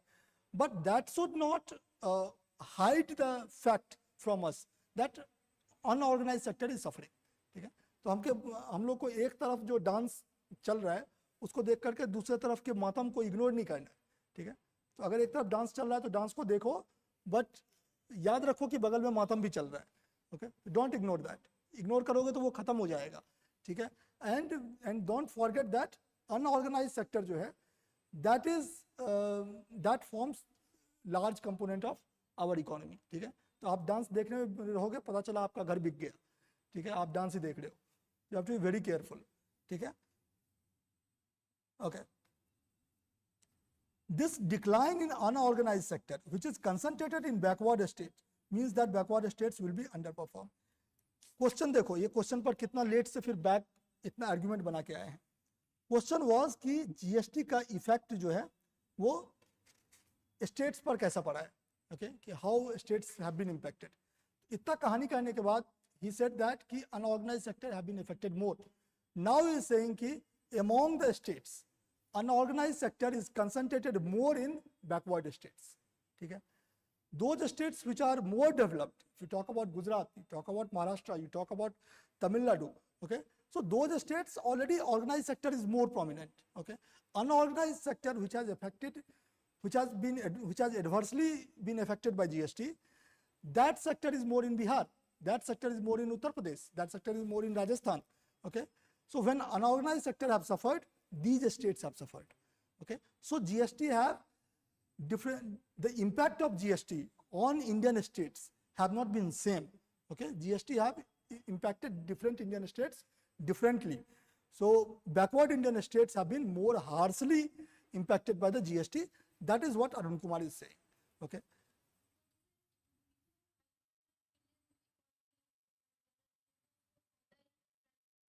हाँ, अब यहाँ पर यह होगा कि वेदर वो GST का फायदा हो रहा है या may be UPI is investing more in capital formation. Okay, more investment this government is making, maybe it's because of that. ठीक है, UP economy is growing, but is it possible that without GST वो और ज़्यादा तेजी से grow करता क्या? Okay, that is the case. ठीक है, because there is lots of unorganized sector, तो unorganized sector have suffered. अगर वो suffered नहीं किया होता तो मे बी अभी जिस रेट से ग्रो कर रहा है उससे भी ज़्यादा तेजी से ग्रो कर रहा होता. ठीक है, द मोमेंट समथिंग क्लिक्स, अगर कोई सक्सेस होता है, अगर आपका एग्जाम निकलेगा, हर कोई बोलेगा मेरे कारण निकला, मेरे कारण निकला, मेरे कारण निकला. ठीक है, तो if something good is happening, everybody will say कि because of this reform it's happening, because of this reform it's happening. ठीक है, but then you will have to closely realize कि किसके कारण निकला. ठीक है, so that is that. Okay, okay, and now it's saying that, okay, now they're saying that so GST needs reform. Okay, अभी जो अरुण कुमार का after that जो आंसर है, that gives you lots of points for GST reform. Okay, we have already in earlier reading sessions we already had questions on reform. ठीक है, GST reform पर पहले article ले चुके हैं. Okay, we'll see it again. Okay, but here Arun Kumar is saying that GST is a problem because it affects unorganized sector, so GST needs reform. What reform? I recommend that the taxes be collected at the last point instead of at each intermediate stage, which creates lot of complications. Okay, so this is now Arun Kumar is getting more technical. Now he is saying that see I am an economist. मैं जो बोल रहा हूँ आप भी समझ गए तो फिर क्या बात है. ठीक है, तो फिर वही जावेद अख्तर वाली बात है. तो he is saying कि he is making a more subtle point. He is saying कि currently in GST tax is collected at each state of value addition. ठीक है, अगर आप केमिकल से साबुन बनाए, साबुन में फिर अगले स्टेज पर पैकेजिंग किए, पैकेजिंग करके साबुन बाजार में बेचे. ठीक, तो at every stage of value addition GST is being collected. Okay, and then फिर उस पर टैक्स क्रेडिट दिया जाता है कि if a manufacturer have already paid tax on it तो उसको टैक्स रिटर्न कर दिया जाता है. तो first you are collecting it and then you are returning a part of it. He is saying that tax be collected at the last point. ठीक है, आप इन सबको होने दो. ठीक है, इन सब पर टैक्स कलेक्ट मत करो. जब लास्ट में साबुन बिकता है तो एक ही बार में आप GST कलेक्ट कर लो. ठीक है, तो लाइक सेल्स टैक्स जो है एक ही बार में लास्ट में कलेक्ट होता था. Okay, I saying that GST भी आप बीच में हर बार मत करो. And is giving the logic कि because of tax collection at multiple steps, okay, there is lots of chances of corruption. Okay, in between. ठीक है, तो वो बोल रहे हैं कि यहाँ पर चांसेस ऑफ करप्शन है. ठीक है, there is lot of corruption associated with input credit. Okay, so whenever there is this return of taxes is happening at each stage, okay, तो फेक इन्वॉइसिंग के केसेस बन जाते हैं, फेक कंपनीज बना करके वो टैक्स रिटर्न ले रहे हैं. ठीक है, तो that kind of things will go away if you will not collect tax at intermediate points. Okay, so there is lot of corruption associated with input credit. There is fake companies etcetera. Trucks are stopped by the police and implementing agencies and money is extorted. ठीक है, तो then there are all kind of allegations. तो police भी इसमें involve है, everybody is involve. ठीक है, तो आप टैक्स कलेक्ट करो ही नहीं बीच में. ठीक है, so the black money economy continues to flourish. So according to Arun Kumar, because of this intermediate nature of tax collection by GST. Okay, black economy is flourishing. While government is saying that government is against black economy, but the structure of GST is such that according to Arun Kumar, it is leading to flourishing of black economy. Okay? We need to collect a lot more from direct taxes and reduce collection from indirect tax. अब ये अलग ही एक reform दे रहा है, बोल रहे हैं कि भैया ये सब indirect tax है, indirect tax whenever there will be there will be more chance of corruption, ये सब होगा ही, ठीक है? तो focus more on direct tax collection. Okay? If you will see on all India basis, center and state combined, तो 60% of tax collected is indirect tax, 40% is direct tax. All over India basis पे बोल रहा है. If we see only central government, then तो it's in recent 3-4 years, direct tax collection have increased, indirect tax collection have relatively reduced. But if we see all India basis, so 60% taxes are indirect tax and only 40% are direct. Problem with indirect tax is one more. One is chance of corruption is more in indirect tax. Another is कि indirect tax जो है, it is also called regressive tax. Means again same thing कि if you and Amitabh Bachchan both will go to a restaurant and eat a dosa, both will have to pay same amount of tax. Okay, that means indirect tax is independent of your income. आप कितना कमाते हो उससे कोई फर्क नहीं पड़ता. आप नमक खरीद रहे हो तो आपको भी उतना ही जीएसटी लगेगा, कोई और खरीद रहा है उसको भी इतना ही लगेगा, कोई रोड साइड में सो रहा है तो वो भी जब अगर आयोडाइज्ड नमक खरीदने जाएगा तो इफ आयोडाइज्ड नमक पर 5% जीएसटी है तो उसको ही 5% लगेगा, और अमिताभ बच्चन खरीदने जाएंगे उनको ही 5% लगेगा. तो दैट्स व्हाई दे सेड कि indirect taxes are regressive. Okay, indirect taxes are bad for poor people. Okay, so Arun Kumar is again saying that we need to collect a lot more from direct tax, reduce collection from indirect tax. Okay, this is a frequent point. ये आप economy में बार बार ये आएगा tax वाले में कि आप indirect tax कम करो, direct tax ज़्यादा करो. Okay, okay, which are having a negative effect on the backward state as compared to advanced state. And again the same thing, just like indirect taxes impact more harshly poor people, similarly for states also, because poor states have more poor people. So simple logic. Okay, so if you will collect more indirect taxes, that means those states which are already backward, okay, they are forced to share more percentage of their earning in the form of taxes. Okay, so have more direct taxes. अगर आप income tax लगाते हो तो only those who are above income tax slab will pay. Okay, तो ये ऐसे है, ठीक है. Of course जो लोग इस argument को oppose करेंगे तो वो एक तो ये बोलेंगे कि भैया if you will charge rich people more, then they do not have incentive to work hard and get rich. Okay, so they will stop working. ठीक है, if possible वो इंडिया छोड़ के भाग जाएंगे. ठीक है, तो वो चाइना में प्रोडक्शन करेंगे. Okay, so that is anti argument कि जो बोलते हैं कि डायरेक्ट टैक्स बढ़ाओ, उसका एक ये एंटी वाला आर्ग्यूमेंट है. Okay, and again second anti वाला आर्ग्यूमेंट इज कि डायरेक्ट टैक्स ऐसे ही बढ़ जाएगा if people will not evade taxes. Okay, so if all people who are actually earning more than tax limits will pay taxes, direct tax, so ultimately direct tax खुद ही बढ़ जाएगा. Okay, you don't have to increase direct tax rates. ठीक है, you just have to ensure that tax evasion is not happening. Okay, you just have to ensure that thing. वो जाएगा तो ऐसे बढ़ेगा. Okay.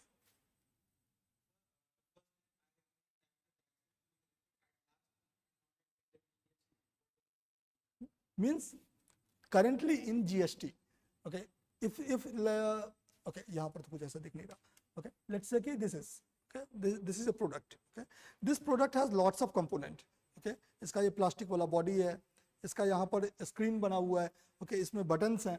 Okay, all these things have been built at separate places probably, और फिर उसको जोड़ा गया. Okay, when this one, जब वो प्लास्टिक बॉडी बना इस पर भी GST लग गया.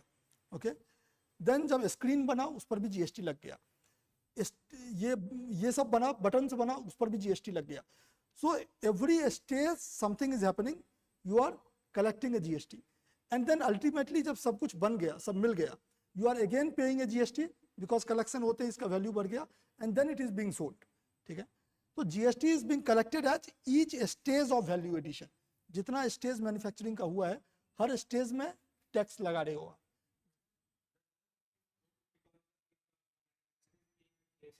So he needs to be taken. So whether we UPSC might right. So यहाँ पर ये बोल रहा है कि आप उससे कलेक्ट ही मत करो, ठीक है, आप उससे टैक्स लो ही मत, ठीक है। टैक्स अल्टीमेटली गवर्नमेंट को टैक्स चाहिए, and ultimately tax is again transfer to the final consumer, ठीक है।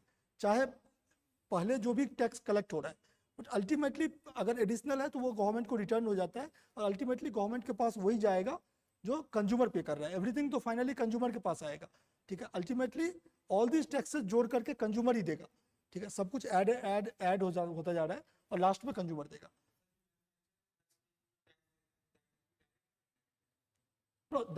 That tax is also indirect tax, okay, because manufacturer भी तो GST दे रहा है, okay, just GST दे रहा है every stage पर, okay. So he's saying कि don't collect at every stage, just collect last में, final जब when product is finally sold उसी पर GST लगा दो, बीच वाला मत करो, okay.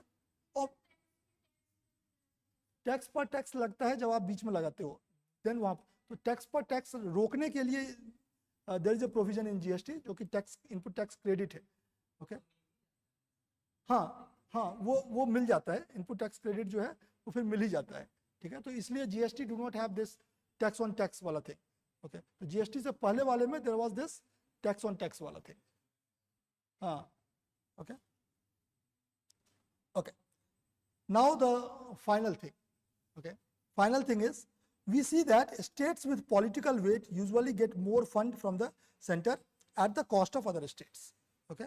So those states which have more political weight they get more fund, okay. जहाँ पर MP ज़्यादा है या depending on कि कैसा election का result आया, depending on that किसी का 10 भी MP है तो it will have more multiplier effect, अब उसको depending on political equation. So how fair and objective is central aid to states? Is there any way to stop politics from influencing how central funds are allocated to the states? So that is the point you are raising, that can we stop politics from affecting the can we stop politics from entering this area, ठीक है, कि centre से जो state के पास जा रहा है even discretionary, can we stop that, या can we reduce politics in that, okay. So Arun Kumar is saying that 70% of fund that center spends is non-discretionary, okay, but the remaining 30% are discretionary, okay. So 70% fund तो finance commission से हो रहा है, no problem in that, nobody questions, ठीक है। उसको मतलब formula को people question कि formula change होना चाहिए, but nobody says कि it is biased, okay. But the 30% remaining जो पैसा है that is discretionary, तो यहाँ पर politics होता है, 70% में politics नहीं है, इस 30% में politics है, okay. The allocation of fund by center to the states depends on politics or political consideration, okay. Greater decentralization again, Arun Kumar बार वापस जो है वो Arun Kumar is the votary of decentralization, ठीक है। तो in your answer you can be partly Arun Kumar, ठीक है। तो आपका एक सजेशन जो है वो डिसेंट्रलाइजेशन के साथ जा सकता है ऑलवेज कि डिसेंट्रलाइज करो। Greater decentralization and greater autonomy to a state is the only way to change that. So for Arun Kumar सारे समस्या का एक ही है, रामबाण एक ही है, डिसेंट्रलाइज कर दो, ठीक है। तो किसी एक के पास सारा पावर नहीं है, जिसको अपने लिए जो सही लगेगा वो करेगा, okay. Pinaki's view, a real problem of discretion is that if center decides to introduce a new scheme and says 60% of it will be funded by center and 40% will be funded by state, it is actually tying up a state's resources. Pinaki का problem ये है कि if I will say, let's forget this, if I will say कि मैं party दे रहा हूँ, ठीक है, और आप लोग को खाना है, okay, I will pay 60%, okay, you will pay 40%, but order मैं करूँगा, ठीक है, क्या खाना है ये मैं order करूँगा, okay, 60% मैं दे रहा हूँ, fair enough, मैं 60% दे रहा हूँ, but order मैं करूँगा. What does that mean? कि आप भले 40% ही कर रहे हो, बट आप अपने मन का खाना नहीं खा रहे हो, ठीक है। तो you are paying 40% money, okay, but I am deciding what you will eat, okay. तो nobody will like that, okay. You want कि ठीक है पैसा मत दो, बट हम अपने पैसा का हम ही खुद खाएंगे, अपने पसंद का देख लेंगे, ठीक है। मैं वेजिटेरियन हूँ और आप चिकन ऑर्डर कर दिए, ठीक है, और आप बोल रहे हो कि ठीक है आप 40% दो, ठीक है। तो why I don't want to give that, okay. So Pinaki says that problem with new centrally sponsored schemes is that central government pays 60%, but state governments have to pay 40%, okay. But that 40% will be 40% of money will be spent on which scheme, central government is deciding that. Okay, means indirectly central government is forcing hand of the state government. Okay, पैसा उसका है और decide आप कर रहे हो कि कहाँ पर खर्च होगा. Okay, so that is problem. Okay, so we need deliberation at the national level involving all stakeholders to understand which scheme center should intervene in and which it should leave to the states. Okay, so finally Pinaki is saying ki whenever central government is forming a centrally sponsored scheme where both central government and state government have to contribute, then there should be a consensus, there should be a body formed which will investigate, which will come to the conclusion कि कौन से ऐसे schemes हैं, कौन से ऐसे areas हैं जहाँ पर कि central government has to make these kind of schemes and leave all other things for state government. ठीक है, give more flexibility to state governments. Okay, the 14th Finance Commission had given an important framework for this, recommending that center should intervene in schemes where there are large externalities or national priority involved. Okay, so center should form these kind of schemes only when, okay, center should form these kind of schemes only when a national interest is involved, okay, or large externalities is involved. Externalities means a scheme, something is happening but somebody is not paying for it. Okay, so let's say कि climate change वाला any project which is promoting climate change. Okay, so any project promoting climate change will benefit everybody, but not everybody will pay for the project. Okay, so in these kind of cases only central government should try to build the scheme. हर छोटे-छोटे मामले में these things should not be done.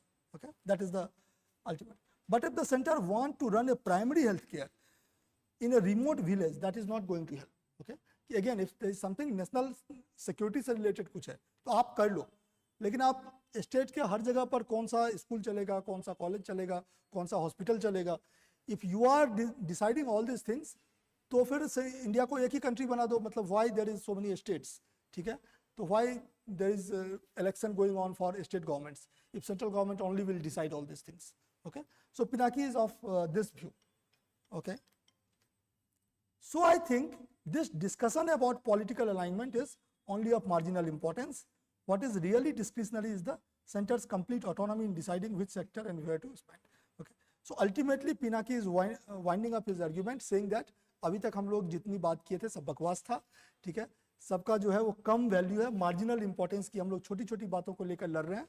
असली बात यह है कि centre के पास बहुत ज़्यादा पावर है ये डिसाइड करने का कि वो क्या किस चीज़ में क्या करना चाहिए. तो दिस पावर शुड रिड्यूस. ठीक है, तो 100 बात का एक बात यह है कि सेंटर का पावर घटाओ. ठीक है, मोर डिसेंट्रलाइज करो. अल्टीमेटली दोनों एग्री कर रहे हैं. ठीक है, on this point.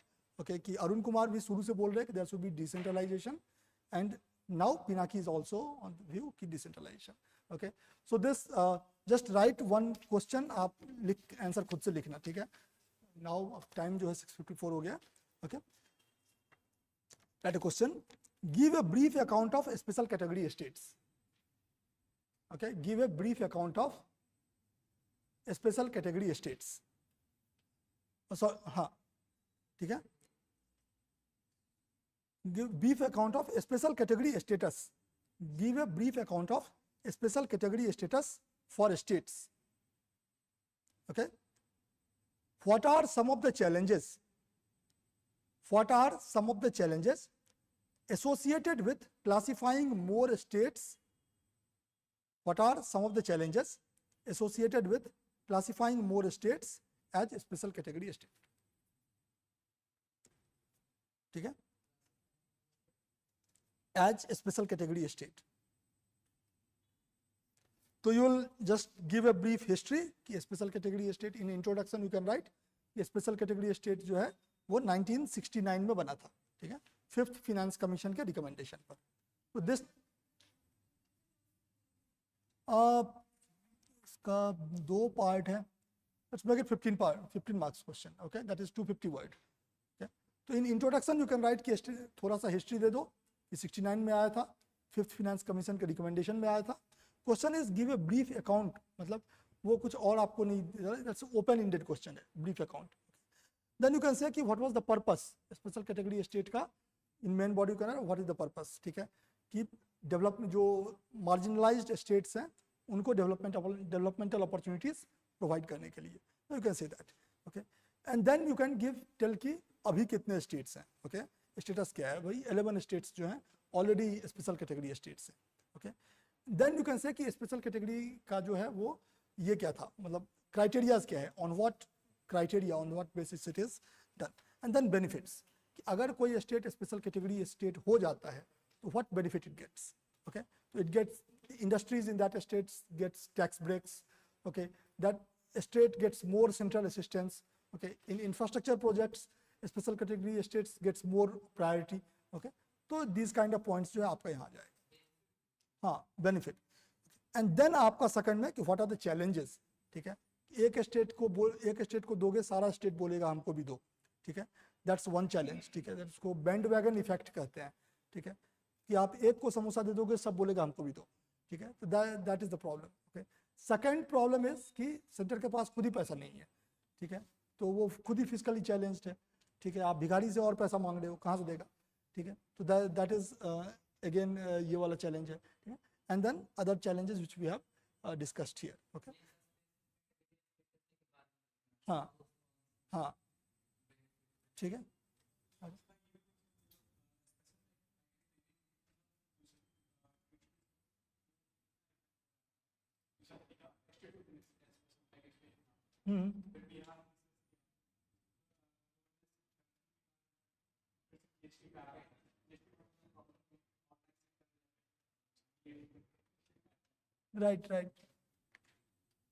right, okay, thank you, okay, bye bye।